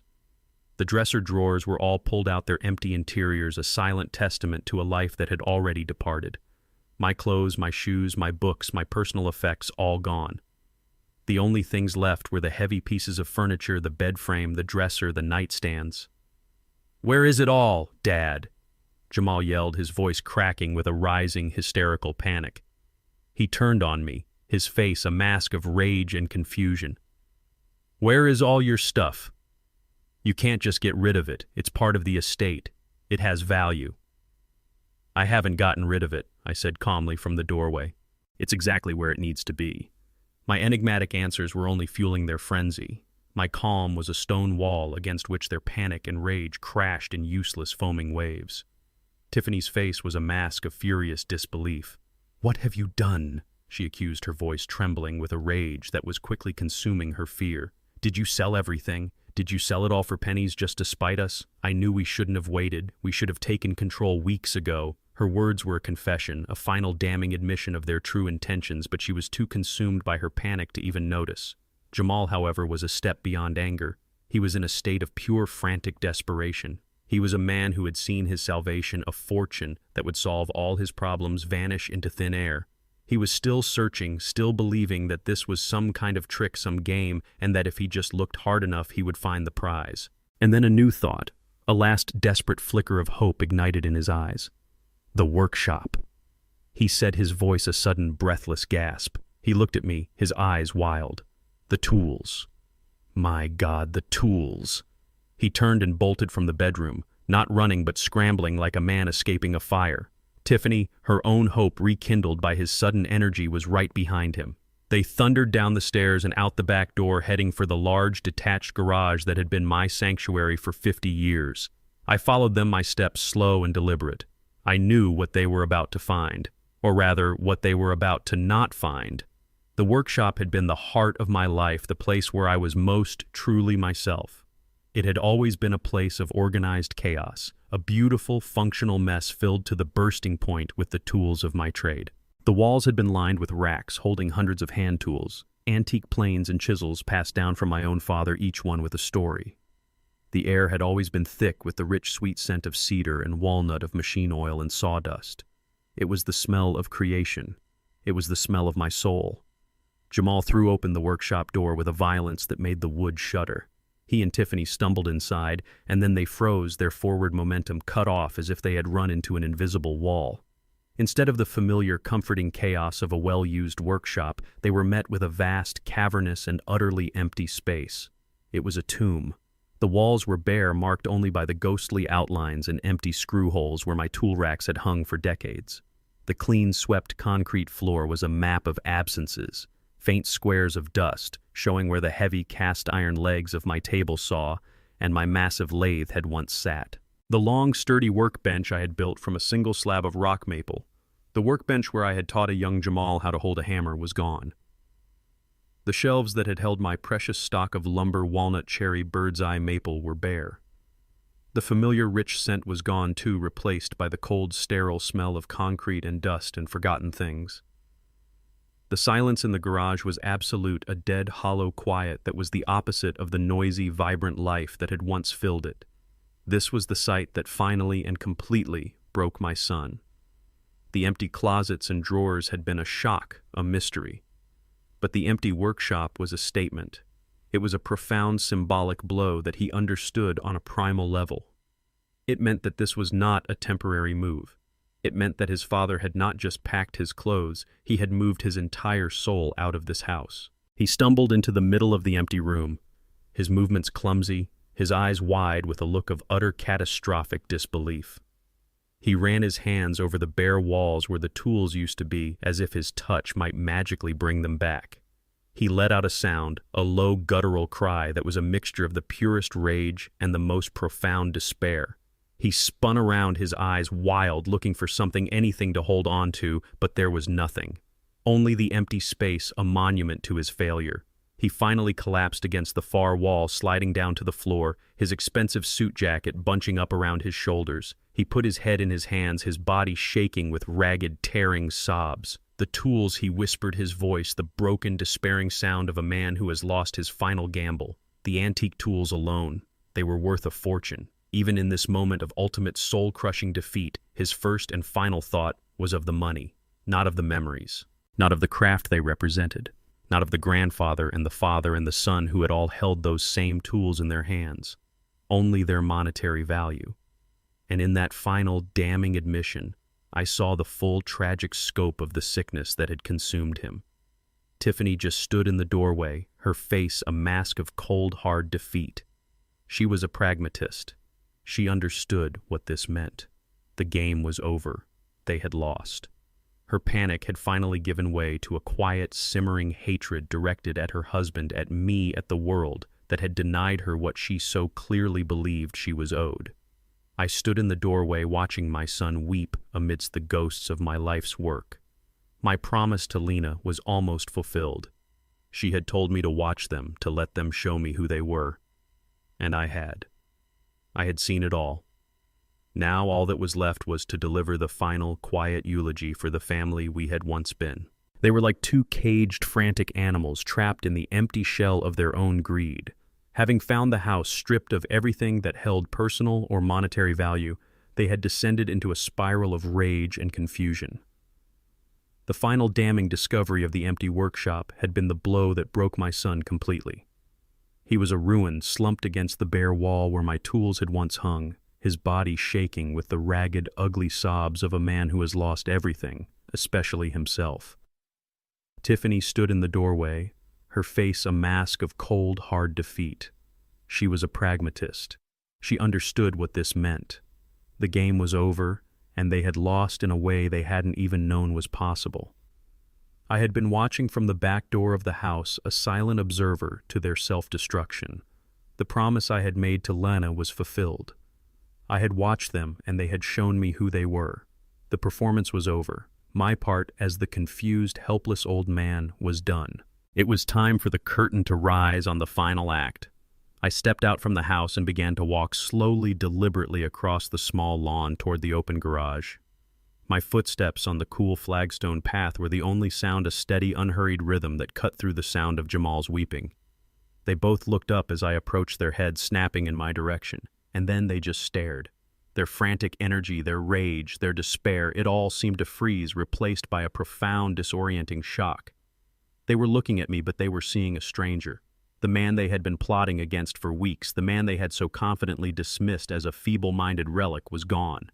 The frail, shuffling, broken old man in the frayed cardigan and worn-out slippers had vanished. The man standing before them now was someone they did not know, someone they could not possibly comprehend. I was not wearing my old sad clothes of mourning. I was wearing a crisp new polo shirt, the color of a summer sky, and a pair of well-pressed khaki pants. My face was clean-shaven, my hair was combed, and I was standing perfectly straight, my shoulders back, my posture as solid and unyielding as the old oak tree in the front yard. The vacant, confused expression I had so carefully cultivated for them was gone, replaced by a look of calm, cool, and complete control. My eyes, which I had trained to look lost and distant, were now sharp, intelligent, and fixed upon them with an unnerving, pitying intensity. In my hand I held a small, unfamiliar object that glinted in the morning light. It was a new set of car keys. I tossed them gently, a single deliberate motion, and caught them in my palm with a soft, final click. The silence was absolute. They were staring at me, at this new, impossible version of their father, and I could see the frantic calculations in their eyes, the desperate attempt to make sense of a reality that had just been turned completely upside down. This was not the man they had assessed. This was not the victim they had planned for. This was not a lamb to be led to the slaughter. This was something else entirely. Dad. Jamal finally managed to say the single word, a breath of pure, disoriented disbelief. He pushed himself up from the floor, his face streaked with tears and dirt, his expensive suit now a rumpled mess. What? What are you wearing? What's going on? Tiffany, the woman who understood power, was the first to grasp the true terrifying implication of the scene. The power in this world had just shifted in a fundamental, irreversible way. "What have you done?" she whispered, but this time it was not an accusation. It was a question born of a dawning, terrible dread. I did not answer them. I simply held their gaze, letting them stew in their own confusion. I let them see the man they had underestimated. I let them see the strength they had mistaken for weakness, the intelligence they had dismissed as senility. The long, painful performance was over, and I felt a quiet, grim satisfaction in shedding the costume of the fool. I was myself again, but a new version of myself, a version steeled by my wife's plan and hardened by my children's betrayal. I looked at my son, at his baffled, frightened face, and my heart ached for the boy he had been. I looked at my daughter-in-law, at her beautiful, terrified face, and I saw the destructive, insatiable hunger that had led them to this ruin, and I knew in that moment that there was no going back. "Are you finished now?" I asked, my voice calm and steady. It was not the weak, reedy voice they had grown accustomed to. It was my old voice, my workshop voice, the voice of a man who is in charge. "Have you quite finished turning my house upside down?" They just stared at me speechless, two frightened children who had been caught breaking something precious. "Good," I said. I turned my back on them, a gesture of final dismissive authority, and began to walk back toward the house. "Then come with me. You wanted to talk about the sale of this house. I think it's time we did." I led them back into the living room, the room where my wife had created a lifetime of warmth and welcome, a room that had in the last month become a theater for their deceit. The air was thick with a new terrible kind of tension. The movers I could see through the window leaning against their truck were a silent, impatient audience to this final, unexpected scene.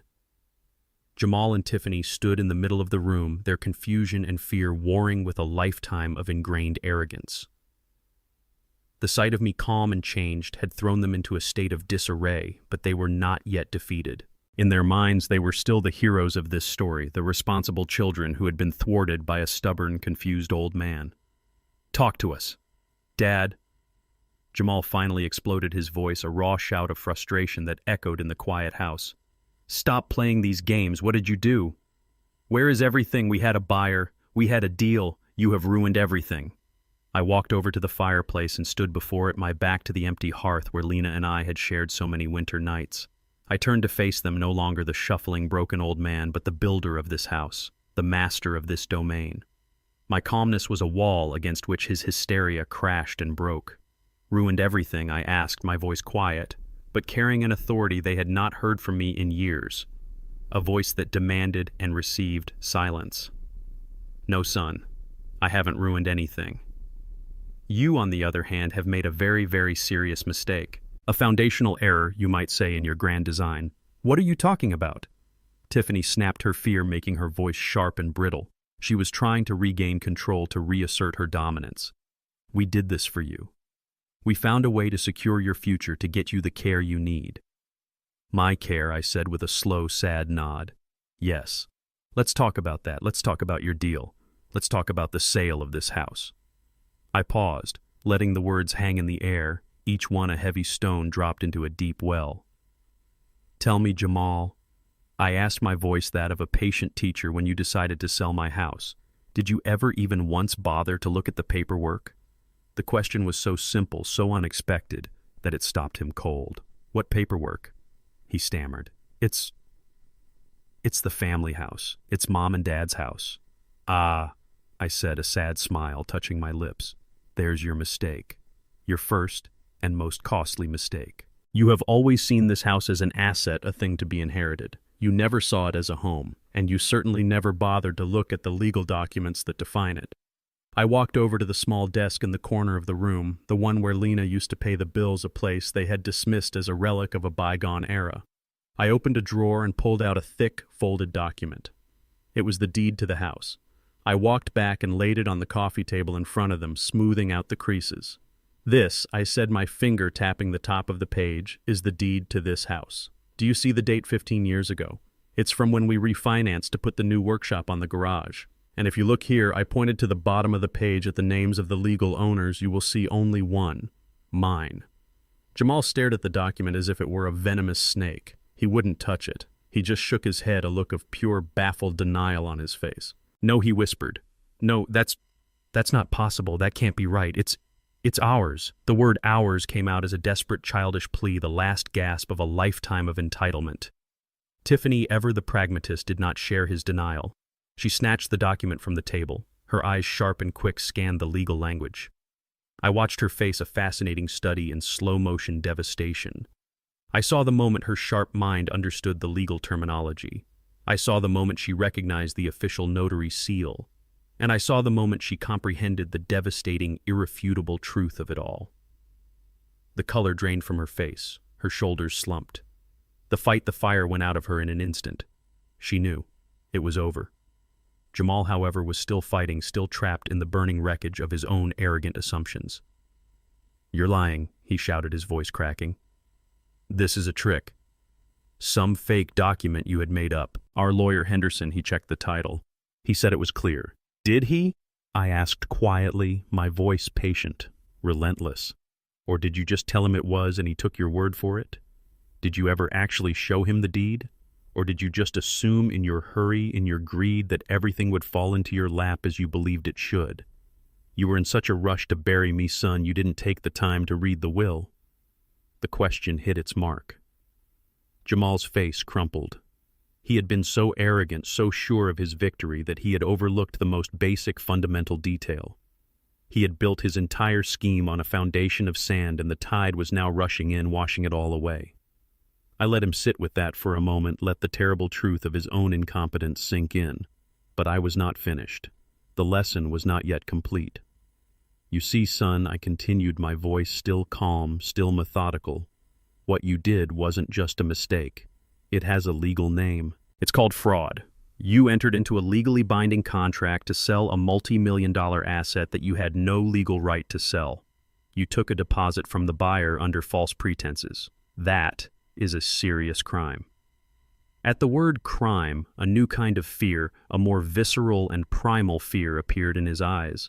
The fear of consequences beyond just losing the money. The fear of the law. The fear of a jail cell. The buyers. "I went on the investment group. You found they were not as careless as you were. Their lawyers did their due diligence. They discovered the discrepancy in the title last week. They discovered that the man selling them the house had no legal authority to do so, and they were prepared to sue you, Jamal, for fraud, for damages, for a great deal more money than you already owe." He looked like he was about to collapse. He sank onto the sofa, his head in his hands. "No," he moaned into his palms, the sound a low animal cry of despair. "No, no, no." The deed lay on this coffee table between us, a silent, irrefutable testament to my son's colossal failure. His denial was a dying fire spitting out the last of its embers in a series of weak, desperate protests. "No," he was whispering, shaking his head as if he could physically will the truth away. "No, that's not possible. That can't be right." Tiffany was a statue of ice, her face pale and still, her sharp mind having already processed the devastating finality of the document she held in her hand. She knew. The game was already over. But Jamal, my son, was still trapped on the board, unable to comprehend the meaning of checkmate. Our lawyer Henderson, he checked the title, Jamal insisted, his voice cracking, his gaze darting between me and the damning piece of paper. He said it was clear. "Did he?" I asked quietly, my voice patient, relentless. "Or did you just tell him it was, and he, in his eagerness to secure a commission from a desperate client, took your word for it? Did you ever actually show him the deed? Or did you just assume in your hurry and your greed that everything would fall into your lap as you believed it should? You were in such a rush to bury me, son. You didn't take the time to read the will of this house." The question hit its mark. His face crumpled. I could see the memory of his own arrogant carelessness flash in his eyes. He had been so sure of his victory, so dismissive of me as a factor in his own equation, that he had overlooked the most basic fundamental detail. He had built his entire scheme on a foundation of sand, and the tide, my wife's tide, was now rushing in, washing it all away. I let him sit with that for a moment, let the terrible truth of his own incompetence sink into his soul. But the lesson was not yet complete. "You see, son," I continued, my voice still calm, still methodical, "what you did wasn't just a mistake of paperwork. It has a legal name. It's called fraud. You entered into a legally binding contract to sell a multi-million-dollar asset that you had no legal right to sell. You took a deposit from the buyer under false pretenses. In the eyes of the law, that makes you a criminal." At the word criminal, a new kind of fear, a more visceral and primal fear, appeared in his eyes. The fear of consequences beyond just losing the money. The fear of the law. The fear of a jail cell. He looked at Tiffany, but her face was a cold, hard mask. There was no help for him there. She was already calculating her own escape from the wreckage. "But you're in luck," I said, and the words were laced with a cold, hard irony, "because I decided not to press charges." "Oh, they were ready to. I was contacted, you see, by the lawyers for the buyer you found, a very eager investment group. They were not as careless as you were. Their legal team did their due diligence and they discovered the discrepancy in the title. They discovered that the man selling them the house had no legal authority to do so. They were prepared to sue you, Jamal, to ruin you. And they would have won. He looked like he was about to collapse. He sank onto the sofa, a marionette whose strings had been cut, his head in his hands. No, he moaned into his palms, the sound a low animal cry of despair. But I offered them a different solution. I said, walking slowly toward him, my shadow falling over his defeated form. I was giving him a sliver of hope, a final cruel piece of bait, a way for everyone to avoid a messy lawsuit that would have sent you to prison and left them with nothing but legal fees. His head snapped up, his eyes red-rimmed and wild, seizing on that thread of hope. You did, he stammered. You talked to them, I did, I said.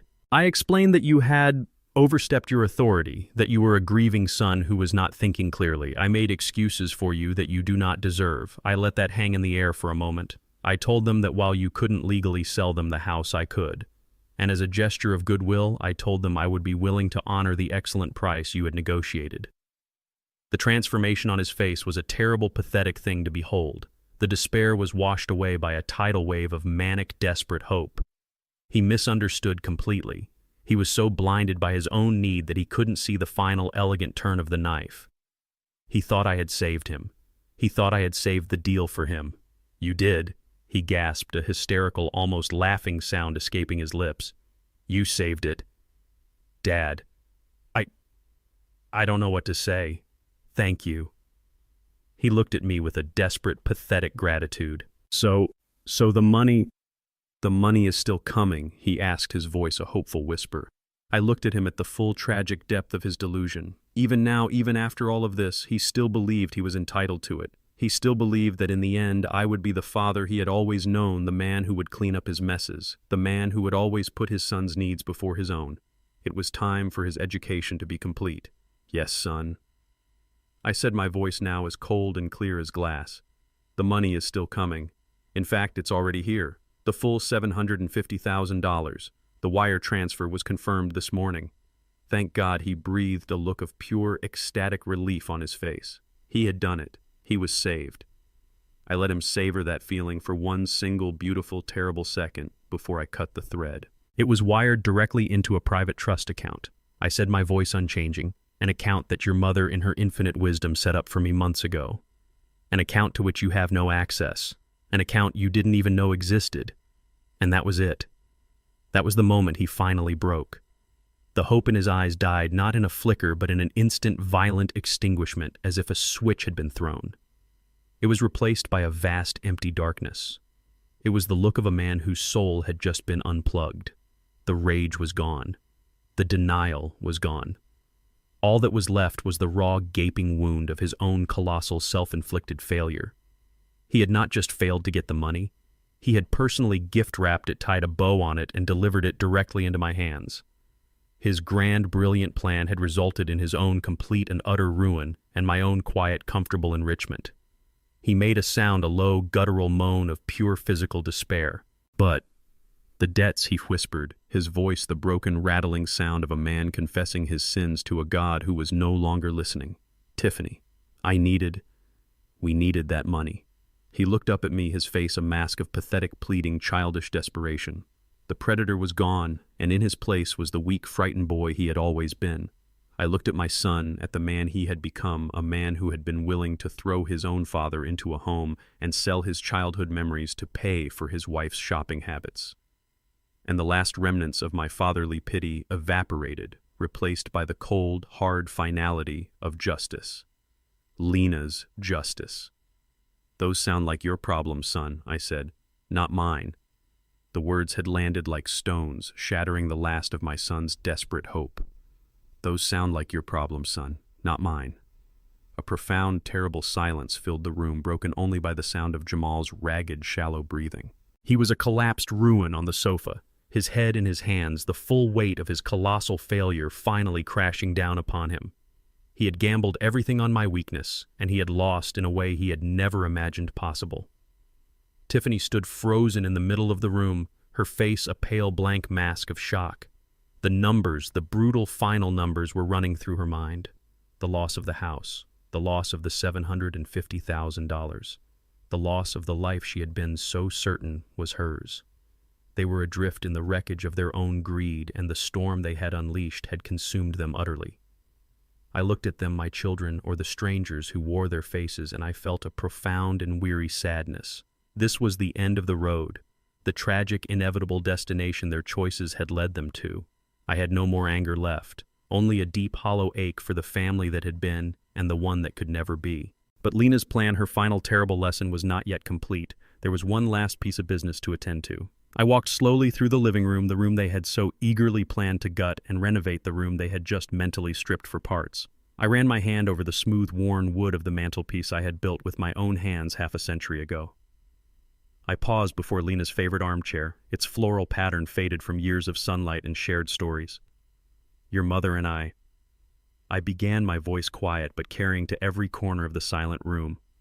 We always wanted to leave you something, a legacy, something to remember us by. And despite everything that has happened today, I intend to honor that.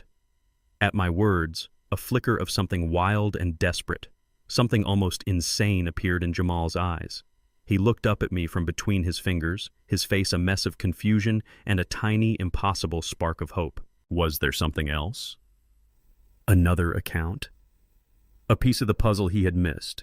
Tiffany's gaze snapped toward me, her mind, ever the calculator, instantly searching for a new angle, a new possibility, a last-minute reprieve. I let them hang on that fragile, pathetic thread of hope for a moment, before I cut it not with a quick, merciful slice, but with a slow, grinding severance. All of this, I said, my voice soft but unyielding as I made a slow, sweeping gesture that encompassed the entire room.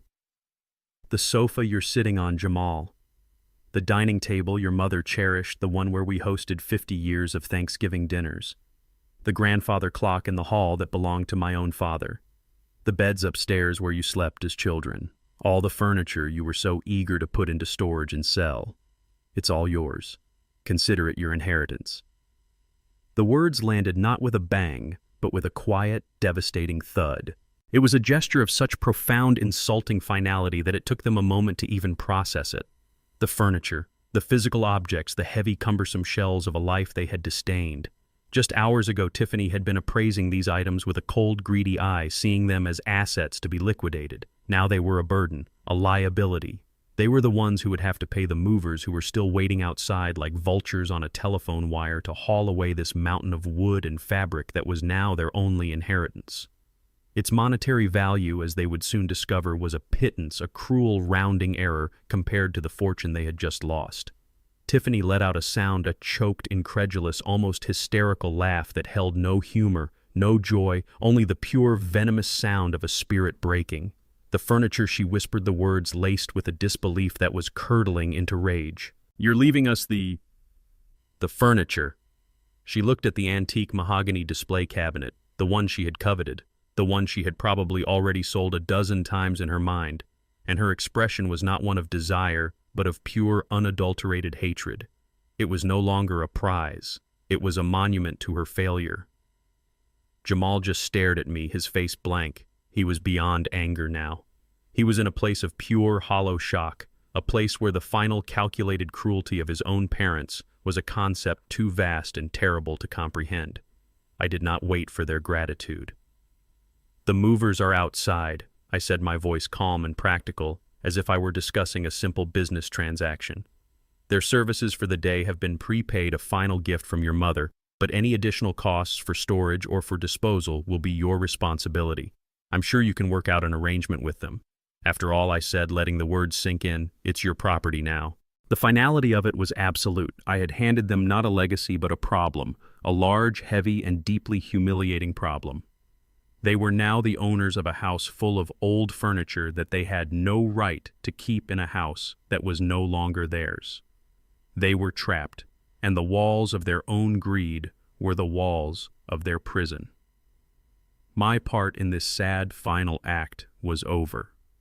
It was time for my exit. The silence in the room was thick with the dust of their shattered hopes. My gift of the furniture had been the final cruel insult in a morning filled with them. Tiffany looked at the mahogany dining table, the one she had coveted, with an expression of pure, unadulterated hatred. It was no longer a prize. It was a monument to her failure. Jamal was a hollowed-out shell slumped on the sofa, a ghost haunted by the catastrophic consequences of his own greed. They were defeated, but the final, most devastating blow, the one that would extinguish the last embers of their arrogance, had not yet been delivered. I did not wait for their gratitude. There was none to be had. I walked to the front hall where a single small duffel bag had been sitting by the door. It had been there the whole time, a quiet, unassuming object they had not even noticed in their arrogant rush to take possession of the house. I picked it up. It was light. It held only a few changes of clothes, a book, and the silver-framed photograph of my wife. It was everything I needed. My movement seemed to jolt Jamal out of his stupor. He looked up, his eyes red-rimmed and empty, and a last pathetic flicker of spite came to life within him. He was a defeated man, but he could still try to wound.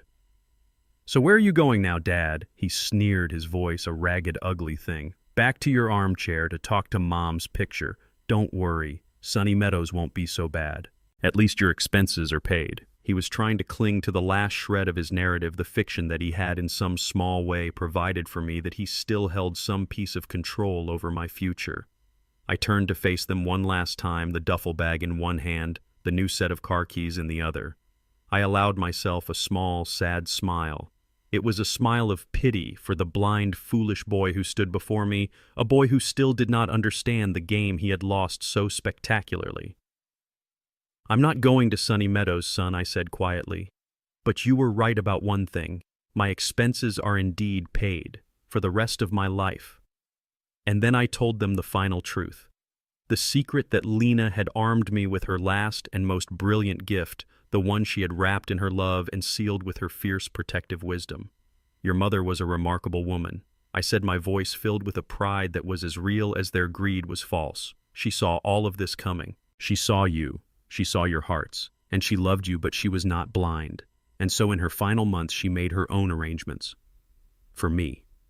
I told them about the quiet sale of the stock portfolio. Her father had left her the inheritance they had been counting on as their final prize. And then I told them what she had done with that money. "She bought a house for me," I said, my voice calm and steady as I painted a picture of the world they could never enter. "A villa on the shore of Lake Norman. It's not as big as this house, but it's beautiful. It's made of stone and cedar, and it has wide windows that look out over the water. It has a large workshop right on the water's edge, a place where I can make things again, a place where I can have peace." This was the moment of their ultimate despair. The revelation of the villa of the new life was the final absolute confirmation of their total catastrophic defeat. It was not just that they had lost.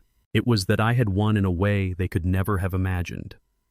Tiffany's reaction was silent but profound. She was a woman who had built her entire identity on the acquisition of wealth and status, on the performance of a beautiful, successful life.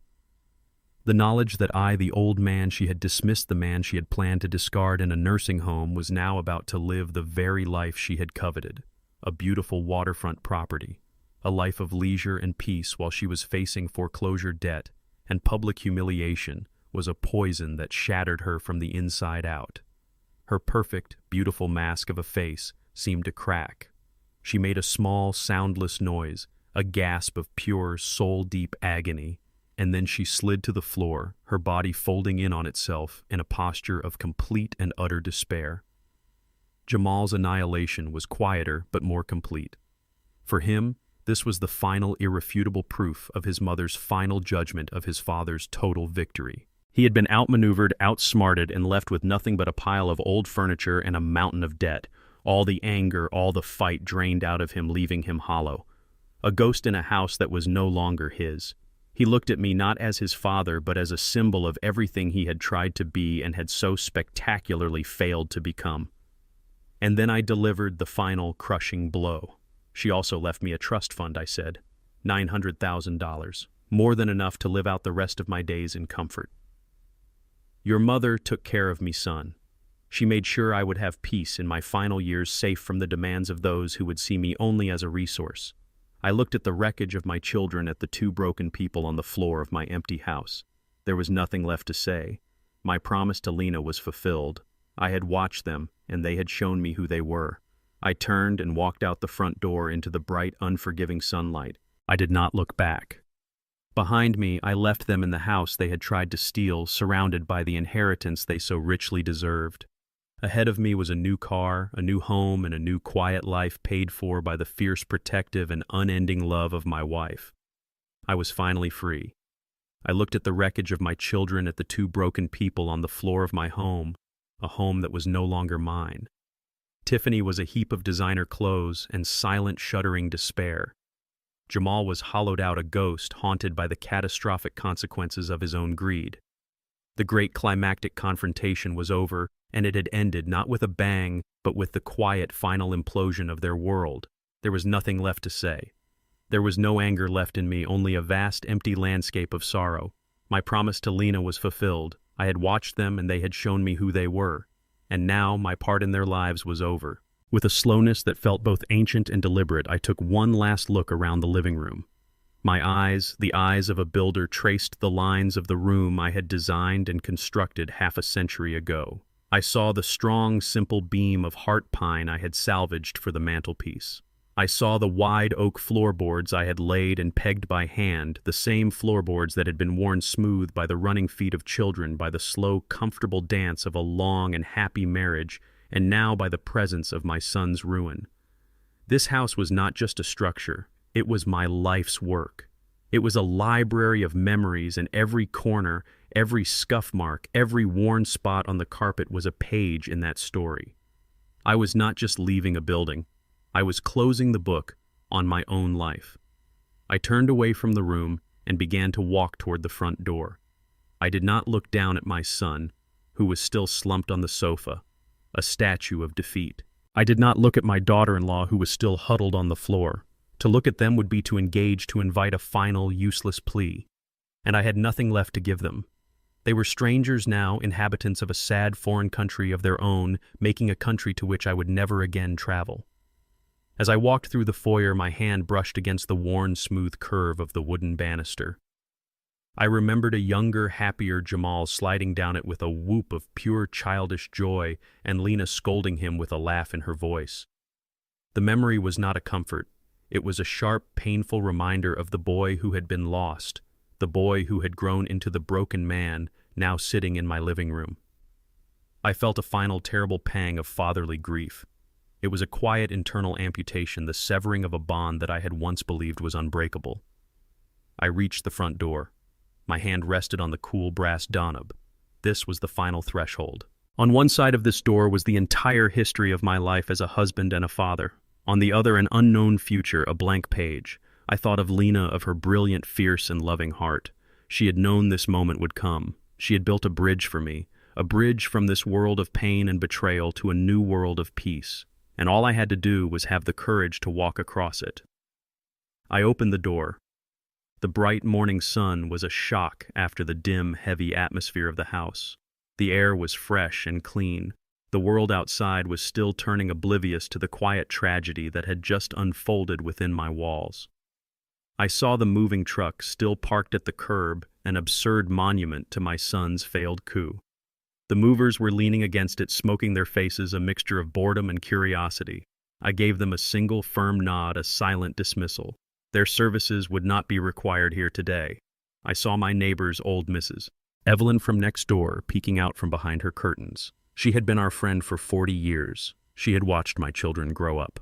What would she think of this scene, a moving truck, a son and a daughter-in-law in despair, and an old man walking away from it all? I knew there would be talk, speculation, gossip, but it no longer mattered. I was leaving this neighborhood, this life, this identity behind. I walked down the path I had laid with my own hands, and I did not look back. My eyes were fixed on the car parked at the curb. It was not a flashy car.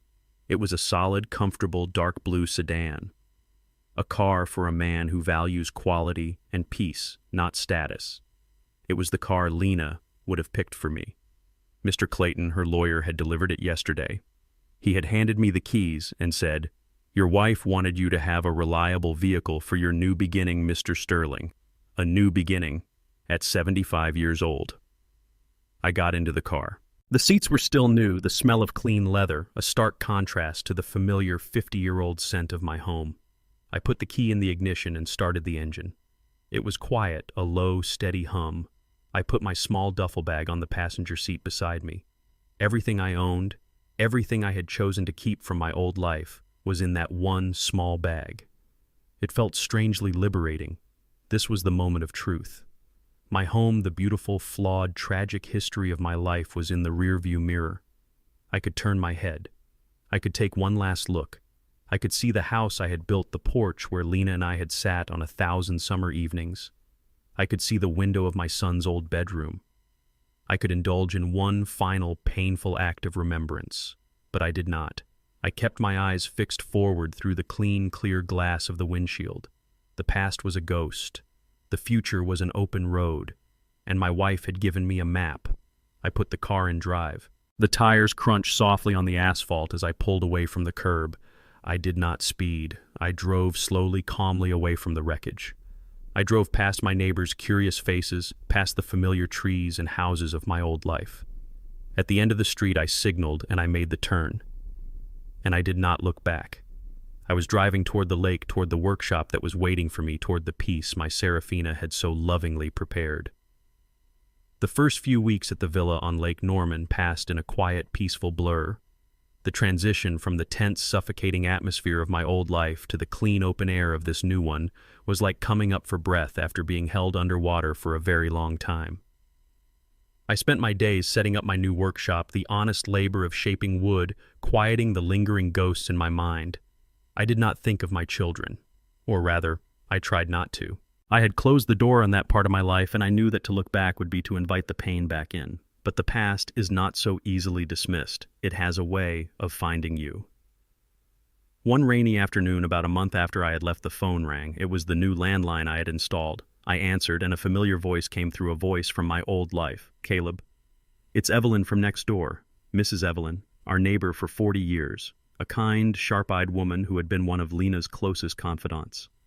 "Evelyn," I said, a warmth spreading through my chest. "It is so good to hear your voice. How are you?" "Oh, I'm fine, dear," she said, but her voice was heavy. "The real question is, how are you? I was so worried. After you left.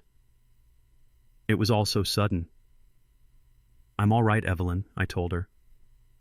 "I'm in a good place." Lena made sure of that. There was a pause on the other end of the line. "Yes," she said quietly. "She was a smart woman, your Lena. She saw things. She knew." Then her voice dropped. "Caleb, I'm calling because I thought you should know what happened after you drove away. It's been quite the spectacle over here." And then she told me. Her words painted a picture so vivid, so tragic, so ugly, that I closed my eyes and saw it all unfold as if I were standing right there on my old front lawn, a silent observer to the final pathetic act of their play. She said the first thing that happened right after my new car had turned the corner and disappeared from view was the confrontation with the movers. The crew, who had been waiting patiently for over an hour, finally lost their patience. The foreman, a large, angry man with a clipboard, had walked up to the front door where Jamal and Tiffany were still standing, frozen in the aftershock of my departure. Evelyn, watching from her living room window, saw the whole thing. The foreman was not happy. He was jabbing a thick finger at his clipboard, his voice a low, angry rumble that carried across the quiet street. She couldn't hear the words at first, but she could see the fury in his posture. She saw Jamal, my son, who had always prided himself on his smooth talk and confident demeanor, just staring at the man, his face a blank mask of shock. The foreman's voice grew louder. "I don't care what your problems are, pal," Evelyn heard him shout, his voice echoing in the sudden silence of the neighborhood. "You hired us for a full-day move. My guys have been standing here since 8 a.m. You owe us for the full day plus a cancellation fee. That's the contract." Evelyn described how Jamal had just shaken his head, muttering something about a mistake about the move not happening. The foreman had just laughed a harsh, ugly sound. "Not my problem," he had said. "You signed the work order. I need a credit card. Now." My son, the man who had just hours before been the confident master of a $750,000 deal, now stood on the porch of a house that was not his, with no money to his name, being humiliated by a moving crew he couldn't afford to pay. He had nothing. He said something in a low, pleading voice, and the foreman had just thrown his hands up in disgust. "Fine," he had yelled. "You want to do it the hard way? My boss will see you in court." The movers had climbed back into their truck and rumbled away, leaving a final angry cloud of diesel smoke hanging in the air. But that, Evelyn said, was only the beginning. The moment the moving truck was gone, the real explosion happened. The one between Jamal and Tiffany. The performance of the loving, united couple was over. The audience was gone. And the two lead actors in this tragedy of greed finally turned on each other right there on the front lawn for the whole neighborhood to see. Evelyn's voice was a hushed, shocked whisper as she described it. "Oh, Caleb, it was terrible," she said. "I've never seen anything like it." She saw Tiffany whirl on Jamal, her beautiful face twisted into an ugly, unrecognizable snarl. "You idiot," Tiffany had screamed, her voice a shrill, piercing sound. "You absolute incompetent fool. You told me this was a sure thing. You told me he was a confused, helpless old man. You told me the money was ours." She had shoved him a hard, violent push against his chest. "You lost it all. You had it, and you lost it." Jamal's despair had finally and violently turned to rage. A rage directed not at me, not at the world, but at the woman who was the co-architect of his ruin, me. He had screamed back, his voice cracking with a hysterical fury. "This was your idea. Your endless wanting, your credit card bills, your shopping trips, your need to look richer than we were. I did this for you. I did all of this to give you the life you demanded. This is your fault, you and your sick, greedy, insatiable appetite," Evelyn said. They were like two feral animals tearing at each other with words that were meant to wound, to destroy. "We're going to lose everything because of you," Tiffany had shrieked. "The house, the cars, everything. We are ruined, and it is your fault. We were already ruined," Jamal had roared back. "This was our only way out. And you were too stupid to see the signs, too arrogant to believe he could ever outsmart you." As I listened to Evelyn's sad, detailed account, I felt no joy. I felt no triumph. I felt only a profound, aching sorrow. I looked out the window of my new home at the calm, peaceful water of the lake. I was hearing the final, ugly dissolution of my son's life, of his marriage, of his soul. And all I could think of was Lena's voice in that sterile room, her eyes filled with a mother's terrible, clear-sighted pain. She had known this would happen. She had known their bond was as hollow as their hearts, a business partnership that would shatter at the first sign of a loss. Her plan had not been to destroy them. It had been to reveal them, to force them to finally confront the empty, rotten foundation upon which they had built their lives. It was a terrible, necessary justice, and it was a tragedy beyond words. I stood on the porch of my new home, the phone pressed to my ear, listening to the quiet, sad voice of my old neighbor Evelyn. She had just described the terrible, ugly fight between Jamal and Tiffany, the sound of their marriage shattering in the wake of their failed conspiracy. I thought that was the end of the story, the final pathetic act. But it was not. The consequences, she explained, were not a single violent explosion. They were a slow, grinding collapse, a public, humiliating spectacle that unfolded over the next several weeks. After the movers left and they had that awful row, Evelyn's voice was a hushed whisper as if she were afraid of being overheard. Even now, a strange quiet fell over the house. But it wasn't a peaceful quiet, Caleb. It was the quiet of a tomb. She told me how they were trapped in a house that was no longer theirs, a house that was now a monument to their failure. And they were trapped with the furniture, the inheritance I had so generously left them. At first, Evelyn said she saw a glimmer of Tiffany's old, arrogant energy. The day after I left, a series of vans began to show up. Second-hand furniture dealers, consignment shop owners, antique pickers. Tiffany, who had once appraised these items with the eye of a Christie's auctioneer, was now reduced to haggling with men in dusty overalls. Evelyn described watching one such encounter from her kitchen window. A large, unimpressed man was looking at the mahogany dining set, the one where we had hosted 50 years of Thanksgiving dinners. Tiffany was talking animatedly, gesturing, no doubt describing its supposed value. The man just shook his head, laughed, and made a low, insulting offer. Evelyn saw Tiffany's face fall, saw her argue, saw her plead.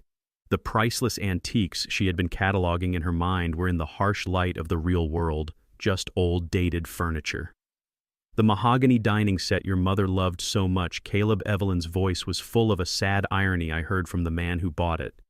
They sold it for $300 just to have it hauled away. The inheritance was not a windfall. It was a burden, a physical reminder of their spectacular failure, and they had to pay to get rid of most of it. The house day by day was being stripped of its memories, not for a profit, but at a loss. Then the creditors came. The sure thing Jamal had promised them, the asset that was about to be freed up, had vanished, and they were no longer patient. Evelyn described the cars that started showing up at all hours. Expensive cars with tinted windows carrying grim-faced men in sharp suits who did not look like friendly visitors. They would knock on the door, their knocks growing louder and more insistent with each passing day. When no one answered, the official-looking letters began to appear taped to the front door like scarlet letters of financial shame. Final notice. Past due. Legal action pending. My old home, the place I had worked so hard to keep respectable, had become a public billboard of my son's disgrace. The ultimate humiliation, the one the whole neighborhood witnessed, came on a Tuesday morning. Evelyn had been in her garden tending to her own roses when she saw the tow truck arrive. It was long and low-slung, the kind they use for luxury vehicles. She watched as a man got out, walked up the driveway, and began to hook up Tiffany's gleaming white SUV. The car, the ultimate symbol of her coveted status. The chariot of her suburban royalty was being repossessed. Tiffany had come running out of the house, not in one of her stylish outfits, but in a bathrobe, her hair a mess, her face a mask of pure, unadulterated panic. She had screamed at the man, she had pleaded, she had even tried to stand in front of the truck, but the man had just shaken his head, handed her a piece of paper, and proceeded to winch the car out of the driveway. Evelyn described the sound of its tires dragging unwillingly across the pavement. She described the sight of my daughter-in-law standing alone on the curb in her bathrobe, a queen without her chariot, her reign of arrogance and entitlement officially and very publicly over. The marriage, Evelyn said, could not survive it. A partnership built on the promise of future wealth had no foundation to withstand the crushing reality of present failure. The public shame, the financial ruin, and the constant simmering poison of their mutual blame finally boiled over. The final argument, she said, was the worst of all. It was not a quick, fiery explosion. It was a long, grinding war that lasted for 2 full days. The shouting echoed through the quiet neighborhood at all hours. Ugly, vicious words, the sound of 2 people tearing each other's souls apart. And then it was over. On the 3rd day, Evelyn watched as a taxi pulled up to the house. She watched as Tiffany stormed out of the front door for the last time, dragging a single, hastily packed designer suitcase behind her. She threw the suitcase into the trunk, got into the back seat without a single look back at the house or at the man who was now standing in the doorway, and was gone. Jamal was left alone. Alone in the now empty house that was no longer his. Alone with the scorn of the neighbors, the fury of his creditors, and the deafening, all-consuming silence of his own ruin. He stayed there for 2 more days, a ghost in the wreckage of his own life. On the 3rd day, the new owners, the investment group, arrived with their own lawyer and a sheriff's deputy to have him formally evicted. As I listened to Evelyn's sad, detailed account, I felt no joy. I felt no triumph. I felt only a profound, aching sorrow. I looked out the window of my new home at the calm, peaceful water of the lake, a world away from the ugly suburban drama she was describing. I was hearing the story of my son's self-destruction, and all I could think of was Lena's voice in that sterile room, her eyes filled with a mother's terrible, clear-sighted pain. She had known this would happen. She had known their bond was as hollow as their hearts. Her plan had not been to destroy them. It had been to reveal them, to force them to finally confront the empty, rotten foundation upon which they had built their lives. I thanked Evelyn for her call and hung up the phone. The peace I felt in that moment was a heavy, somber thing. It was the peace of a promise fulfilled, the peace of a terrible, necessary justice, and the sad, quiet peace of a father who had finally and forever let his son go. The drive away from the city was a quiet, surreal journey. With every mile that passed, the gray concrete landscape of my old life gave way to the rolling green hills and tall pine forests of the countryside. I drove with the windows down, letting the clean, cool air wash over me, a physical cleansing of the stale, suffocating atmosphere I had left behind. I was a man driving away from his own funeral, leaving the ghosts of his past to haunt a house that was no longer his. I felt a profound sense of loss, a deep aching sorrow for the family I no longer had. But underneath it, for the first time in what felt like an eternity, I felt the faint, fragile stirring of a new and unfamiliar emotion. I felt a glimmer of peace. I followed the directions Mr. Clayton had given me, turning down a long, winding road that hugged the shoreline of Lake Norman. The water peeked through the trees, a brilliant sparkling blue under the afternoon sun. Finally, I saw the address on a simple wooden sign. I turned into a long gravel driveway that was shaded by a canopy of magnificent old pine trees. And then I saw it. The villa. I stopped the car and just stared. It was not a grand or ostentatious place. It was a simple, elegant structure of warm gray stone and rich, dark cedar designed to be a part of the landscape, not to dominate it. It had a wide, welcoming porch and large windows that seemed to drink in the light and the view of the water. It was a house that listened more than it spoke. It was a house that promised quiet. It was a house that Lena had chosen for me. I got out of the car, my legs feeling unsteady beneath me. I was holding my single small duffel bag, the sum total of the life I had carried away with me. I stood there for a long time, just breathing. The air smelled of pine needles and damp earth and the clean, fresh scent of the lake. It was the smell of a new beginning. I felt a wave of gratitude for my wife so profound it almost brought me to my knees. She had seen all of this. In her final painful days, she had held this image in her mind, this sanctuary, this place of peace, and she had given it to me. I walked to the front door and used the new unfamiliar key Mr. Clayton had given me. It slid into the lock with a smooth, satisfying click. I stepped inside and the door closed behind me, shutting out the old world and sealing me in the new one. The interior was simple, clean, and filled with a beautiful watery light. The floors were a pale, polished oak. The walls were a soft, warm white. And through a massive picture window in the main room, I saw the lake, a vast, shimmering expanse of blue that seemed to stretch on forever. The house was mostly unfurnished, a blank slate, a canvas waiting for a new life to be painted upon it. It was not filled with the ghosts of the past. It was filled with the quiet, hopeful promise of a future. I dropped my duffel bag in the hall and walked through the echoing empty rooms, my footsteps a solitary sound in the stillness. I ran my hand along the smooth, cool plaster of the walls. I looked out each window, seeing the lake and the trees from a different angle. This was my home now, a home I had not built with my own hands, but one that had been built for me by the force of my wife's unending love. After I had seen the house, I walked out the back door down a short stone path that led toward a large detached garage that stood near the water's edge. This was what she had been most excited about, what she had described with a faint, happy smile even in her final hours. The workshop. I stood before the large roll-up door, my heart a nervous, hopeful drum against my ribs.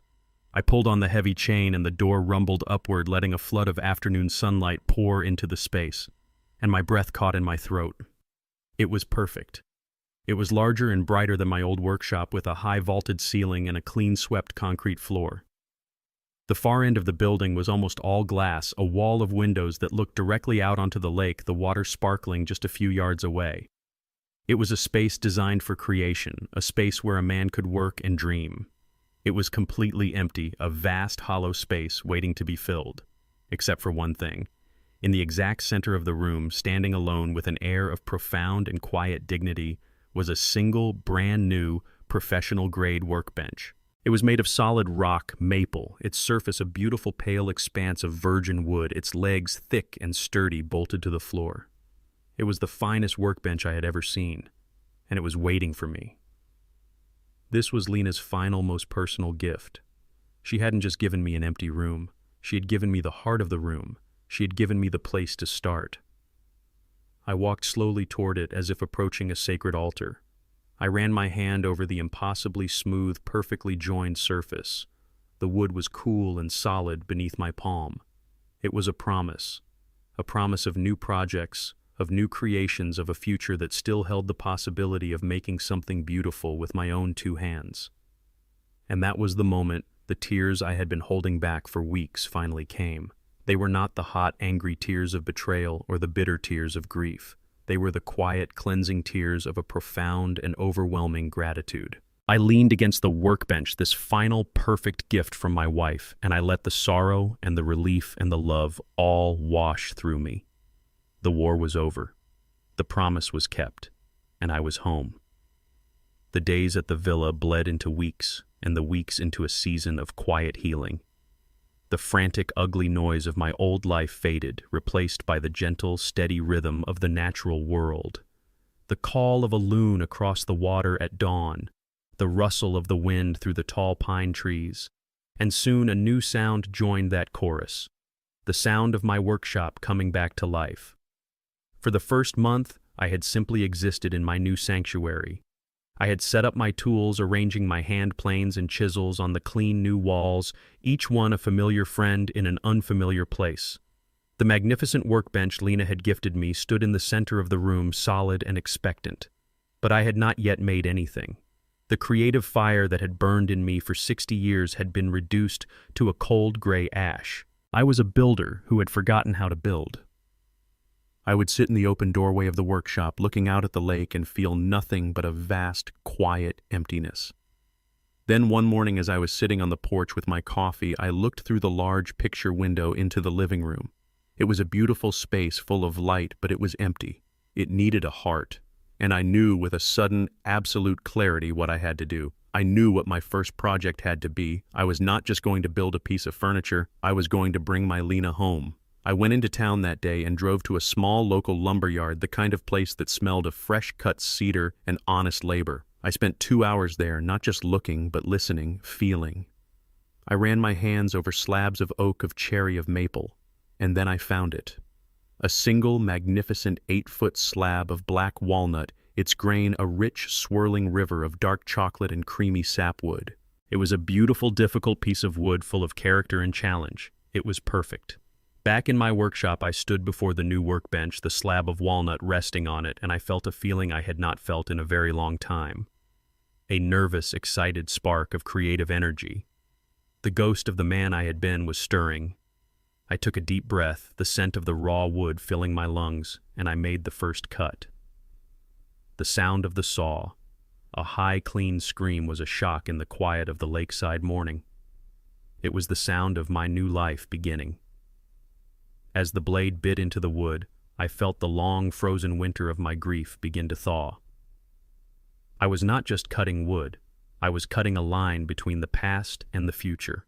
I was severing the final ties to the man who had sat in silence waiting, and I was giving birth to the man who would now build. The work was slow, methodical, and deeply satisfying. It was a conversation between me and the wood, a language my hands knew better than my mind. I spent days just shaping the legs of the chair, using my old, familiar hand plane. The rhythmic rasp of the blade shaving a perfect paper-thin curl from the board was a form of meditation. With each pass, I felt the anger, the betrayal, the sorrow being planned away, leaving behind only the smooth, clean, honest surface of the wood. As I worked, memories of Lena would come, not as the sharp, stabbing pains of fresh grief, but as warm, gentle whispers. As I carved the graceful curve of the chair's armrest, I remembered her sitting in the original chair in our old living room, a book in her lap, her feet tucked under her, a contented smile on her face. The memory did not bring tears. It brought a quiet, gentle smile to my own lips. I was not just recreating an object, I was recreating a feeling, the feeling of her presence, the feeling of home. I thought of the craft itself, the lessons it had taught me over a lifetime, lessons I was only now beginning to truly understand. You have to respect the material. You cannot force the wood to be something it is not. You have to work with its grain, with its strengths, with its flaws. You have to listen to it. It was a metaphor for the life I was now living. I could not force my old life to be what it once was. I could not fight against the new, unfamiliar grain of my solitude. I had to accept it, to work with it, to find the beauty and the strength within it. I even thought of Jamal. As I was teaching myself to cut a particularly complex dovetail joint, a joint that required perfect precision and patience. I had a sudden vivid memory of a 10-year-old Jamal standing on a stool in my old workshop, his face a mask of concentration as he tried to hammer a nail into a block of scrap wood. I remembered the simple, honest pride in his eyes when he had finally driven it in straight. The memory did not bring the hot surge of anger it would have a few months ago. It was just sad. A poignant, faded photograph of a boy who had been lost somewhere on the long, hard road to becoming a man. A boy who had traded the solid, lasting joy of building something for the quick, easy thrill of simply having it. After weeks of patient labor, the chair began to take shape. It was no longer just a collection of disconnected pieces of wood. The legs were joined to the frame. The curved arms were in place. It was becoming a whole, a thing of grace and strength. I stepped back from the workbench, wiping the sweat from my brow, and I looked at what my hands had made. And for the first time since Lena had died, I felt a spark of pure, unadulterated joy. I had found it again. The joy of creation. The simple, profound satisfaction of taking something raw, something unfinished, and shaping it into a thing of beauty and purpose. It was a resurrection. The builder, the craftsman, the man I had been my entire life was not dead. He had only been sleeping. And now here in this quiet sanctuary by the lake, he was finally and fully awake. The days at the lake bled into weeks, and the weeks into a season of quiet healing. The frantic, ugly noise of my old life faded, replaced by the gentle, steady rhythm of the natural world. In my new workshop, I had been working on a single devotional project, a replica of Lena's favorite armchair. For months, it had been my focus, my meditation. Last week, I had finished it. I had applied the final coat of hand-rubbed oil, and I had carried it from the workshop and placed it in the living room in the spot by the window with the best view of the setting sun. It was her spot. I often find myself here in the evenings, sitting in my own simpler chair opposite hers, a cup of tea growing cold in my hands. The house is silent, and in that silence I finally allow myself to reflect on the entirety of the painful, transformative journey I have been on. I think of my children, of the ruin they brought upon themselves. I have heard whispers through old neighbors who still call to check on me of their miserable fate, of Jamal's bankruptcy, of Tiffany's departure, of the sad, lonely spectacle of their lives unraveling. And as I sit here in the profound peace of this sanctuary, my wife built for me, I search my own heart for any trace of triumph, of gleeful revenge, and I find none. There is no joy in their destruction. There is only a profound and weary sadness, the quiet ache of a father who has outlived the children he had once known. What Lena had planned, what I had executed, it was not revenge. I am a builder. I understand the nature of things. Revenge is a sledgehammer. It is a hot, angry, and satisfyingly destructive tool. It is for tearing down, for smashing, for reducing something to splinters in a moment of gratifying rage. It feels good for a moment, but it leaves behind nothing but a pile of rubble and a lingering bitter dust in the air. If this had been revenge, I would have sued my son for fraud. I would have sent him to prison. I would have used my newfound wealth to publicly dismantle every aspect of their lives. But that would have made me no better than them. It would have made me a demolisher. And I am a builder. What my wife designed was not a sledgehammer. It was a set of finely calibrated chisels. Her plan was an act of justice. And justice is a different thing entirely. It is not a hot fire. It is a cold, hard, and perfectly straight line. Revenge is about causing pain. Justice is about restoring balance. Revenge is an emotional act of tearing down. Justice is a logical, methodical act of taking things apart. It is about finding the rot, the weakness, the flawed joint that threatens the integrity of the whole structure. And once you find it, you do not smash it. You carefully, precisely separate it from the parts that are still sound. You isolate the disease so it can no longer spread. That is what Lena did. She did not seek to cause them pain. She sought to end the pain they were causing to others and to themselves. She did not seek to destroy them.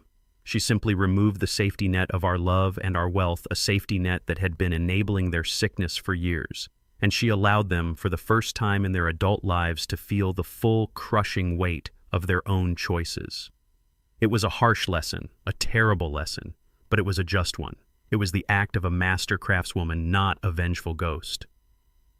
I looked at the empty chair, and I thought of my wife. I had spent 50 years loving a woman I thought I knew completely. But in her final months, she had revealed a side of herself I had never seen. A strategist, a warrior, a queen defending her kingdom. I had always been the one who worked with solid, tangible things, but she in her final days had become the true architect. She had designed a structure of such brilliant, devastating elegance, a fortress of legal and moral truth, that it had protected me and preserved everything we truly valued. I felt a surge of awe, a love and respect for her that was deeper than ever before. She had faced the end, not with fear or with anger, but with a fierce protective clarity that was the ultimate expression of her love. And me, I was the man she had left behind to see her work completed. I had been forced to become a soldier in a war I never wanted. But in that fight, I came to understand the difference. I was not an agent of revenge, I was an executor of justice. And that distinction is the reason I can now sit in this quiet room and feel a peace that is clean and whole. Revenge leaves a stain on the soul, but justice true. Justice leaves a sense of order restored. I looked at the empty armchair bathed in the warm, golden light of the setting sun. I had not avenged my wife. I had honored her. And in doing so, I had finally found my way home. A full year has passed since the day I drove away from my old life, a year of quiet sunrises over the lake, of the steady, honest work of my hands, of a peace so profound it feels like a different state of being. The seasons have turned, and with them the pages of my own life have turned to a new and final chapter. I am sitting on the patio of the villa, a place that is no longer new, but is now simply home. The armchair I built for Lena sits empty but present by the window, a silent, graceful companion. In my lap is this old leather-bound journal, its pages filled with the story I have felt compelled to write down. I am writing it not as an indictment, not to create a record of blame, or to relish in the downfall of my children. I am writing to understand, to bear witness to the strange and painful journey that brought me from the deepest grief to this quiet, sunlit peace. Looking back, I see now that what happened was not just a family drama. It was a profound and terrible lesson on the nature of value, a lesson I had been too blind to learn over a lifetime. I think of my son Jamal and his wife Tiffany, and I no longer feel the hot sting of anger. That fire has long since burned itself out, leaving behind only the cold gray ash of a deep and abiding sorrow. In the quiet of this new life, I have tried to understand the choices they made, the path that led them from being the children of my heart to the strangers who stood before me on that final rainy night. Their greed, I see now, was a sickness of the soul. It was a hunger that could not be filled, a thirst that could not be quenched. For Tiffany, I believe it was a symptom of a deeper, more profound emptiness. She was a woman who was terrified of being seen as ordinary. Her desperate, grasping need for status, for the validation that came from a designer handbag or a luxury car, was a shield against her own insecurity. She believed that her worth as a person was defined by the things she owned, not the person she was. She built a life that was a beautiful, hollow facade, and she was in a constant state of terror that the world would see the emptiness behind it. She did not see our home as a place of love and memory. She saw it only as a prop, another piece of the set for the grand play of her own importance. And Jamal, my son. My heart still aches when I try to dissect the tragedy of what he became. His was not the simple, straightforward greed of his wife. His was a more complex poison, a mixture of weakness, of fear, and of a deep, misguided love. He was not a monster. He was simply a weak man who loved a woman he could not afford. His love for Tiffany became tangled up in his desire to give her the glittering world she demanded, and his own pride, his own fear of being seen as a failure in her eyes, would not let him admit that he could not. So he lied, he borrowed, he made promises he couldn't keep. He lived in a constant state of panic, always one step ahead of the creditors, always looking for the one big score that would solve all his problems. And what of my role in it? I have asked myself that question 1,000 times in the long, quiet hours before dawn, when the ghosts of the past are at their most persistent. Did I enable him? Did Lena and I, in our boundless love for our only son, shield him too much from the hard edges of the world? Did our generosity become a crutch that prevented him from ever learning to stand on his own 2 feet? Perhaps. A parent's love is a powerful, blinding force. We gave him what we thought was a foundation of support, but for him it became a safety net he never learned to live without. We taught him the value of a well-made chair, but we failed to teach him the value of a well-lived life. But in the end, I have made peace with the fact that while our love may have been a contributing factor, the choices were his alone. He was a grown man. I did not make him lie. I did not make him scheme. I did not make him see his mother's death as a financial opportunity. He chose that path himself. He chose the easy allure of Tiffany's ambitions over the quiet, steady principles his mother and I had tried to teach him. I am a builder. My entire life has been about the joy of creation, of taking something raw and shaping it into something strong, beautiful, and lasting. I find my peace in the process. They were the opposite. They were takers.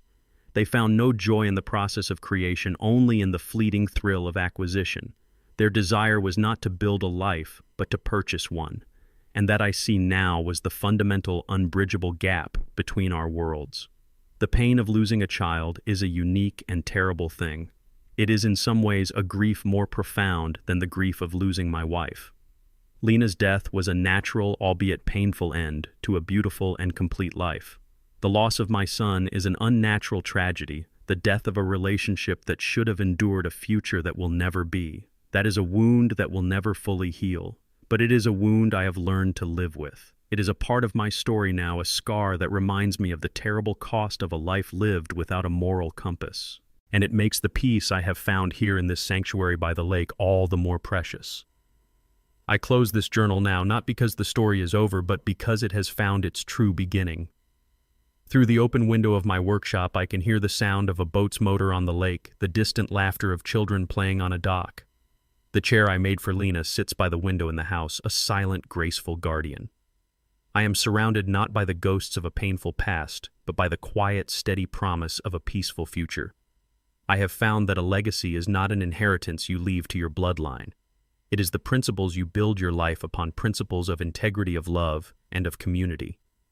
And a home is not just the wood and nails you use to build it, but the trust you build within its walls. I am at peace now, a deep and abiding peace. I have done my duty, I have honored my wife, and I am finally truly home. I have been thinking a great deal about that word legacy. For most of my life I thought I knew what it meant. It was a simple, straightforward concept, like a blueprint for a sturdy house. You work hard, you build something tangible with your own two hands, a home, a business, a small fortune. You raise your children, you teach them your values, and then at the end of your days, you pass it all down to them. The line is clean, direct, and unbroken. Your legacy is the material proof of your life's work carried on by your own flesh and blood. By that old definition, my life was a catastrophic failure. The house I built, the physical symbol of my life's work, was sold to strangers. The son I raised, the one who was meant to carry my name and my values into the future, proved to be a stranger himself, a man who would have traded his own father for a quick, easy solution to his financial woes. For a time in the raw early days after the confrontation, this thought was a source of profound bottomless shame. I had failed. The structure I had spent a lifetime building had collapsed into a pile of rubble. But in the quiet of this new life, this life that was Lena's final brilliant gift to me, I have come to understand that I was looking at the wrong blueprint all along. It was my wife who taught me the true meaning of a legacy. Lena's legacy was not a thing she left behind. It was a way of being. It was the fierce, protective love that saw a storm coming and built an ark. It was the unwavering integrity that could not stand to see our life's work become fuel for the sickness of greed. It was the profound, heartbreaking courage to make a choice that was both a mother's greatest sorrow and a wife's greatest act of devotion. Her legacy was not the $900,000 in the trust fund. That was just a tool, a means to an end. Her true legacy was the freedom that money purchased for me, the freedom to live out my days in peace, unburdened by the demands of a son who saw me as a resource.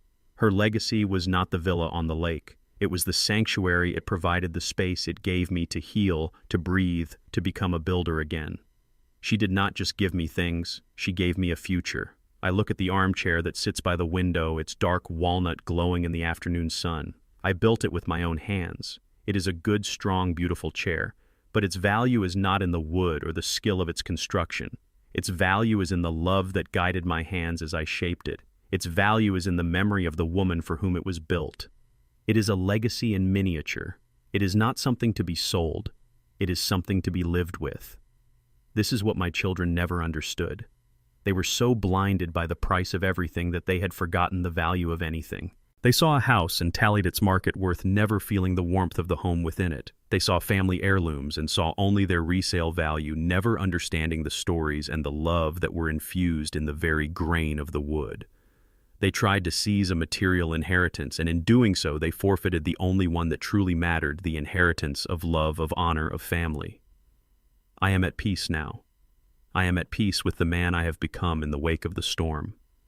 My legacy will not be a son who carries my name. It will be in the quiet dignity with which I live out my final years. It will be in the beautiful, honest things I continue to build with my own two hands. And it will be in the promise I kept to my wife. The most valuable things Lena left behind were her love, her wisdom, and her strength. And those are things that can never be sold, never be appraised, and never ever be taken away. That is her true, immortal inheritance. And it is more than enough. A year has passed, a year of quiet sunrises over the lake of the steady, honest work of my hands of a peace so profound it feels like a different state of being. The villa my Lena chose for me is no longer a new house. It is a home filled with the scent of fresh-cut walnut from my workshop and the comfortable silence of a life well lived. I often sit here on the porch in the evenings watching the water turn to glass as the sun sets, and I reflect on the strange and painful journey that brought me to this place. I no longer feel the hot sting of anger when I think of my son. That fire has long since burned itself out, leaving behind only the cold gray ash of a deep and abiding sorrow. I have come to understand that his greed was not a sign of strength, but of a profound weakness. He and his wife were chasing a life they believed they were entitled to, a life of glittering surfaces and hollow status. They were so blinded by the price of everything that they had forgotten the value of anything. In their desperate attempt to seize a material inheritance, they forfeited the only one that truly mattered, the inheritance of love, honor, and family. Their story is a tragedy, a cautionary tale about how a house full of possessions can be the emptiest place in the world. My wife, my brilliant Lena, saw this with a clarity that still takes my breath away. Her final plan was not an act of revenge. Revenge is a destructive, angry force. What she did was an act of creation. It was the last, most beautiful thing she ever built. She did not seek to ruin our son, but to reveal him to himself, to strip away the false foundation of our wealth and force him for the first time to confront the man he had become. And for me, she built a sanctuary.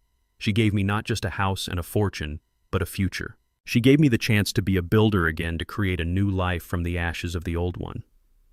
I learned that the strongest walls are not made of brick and mortar, but of love and trust.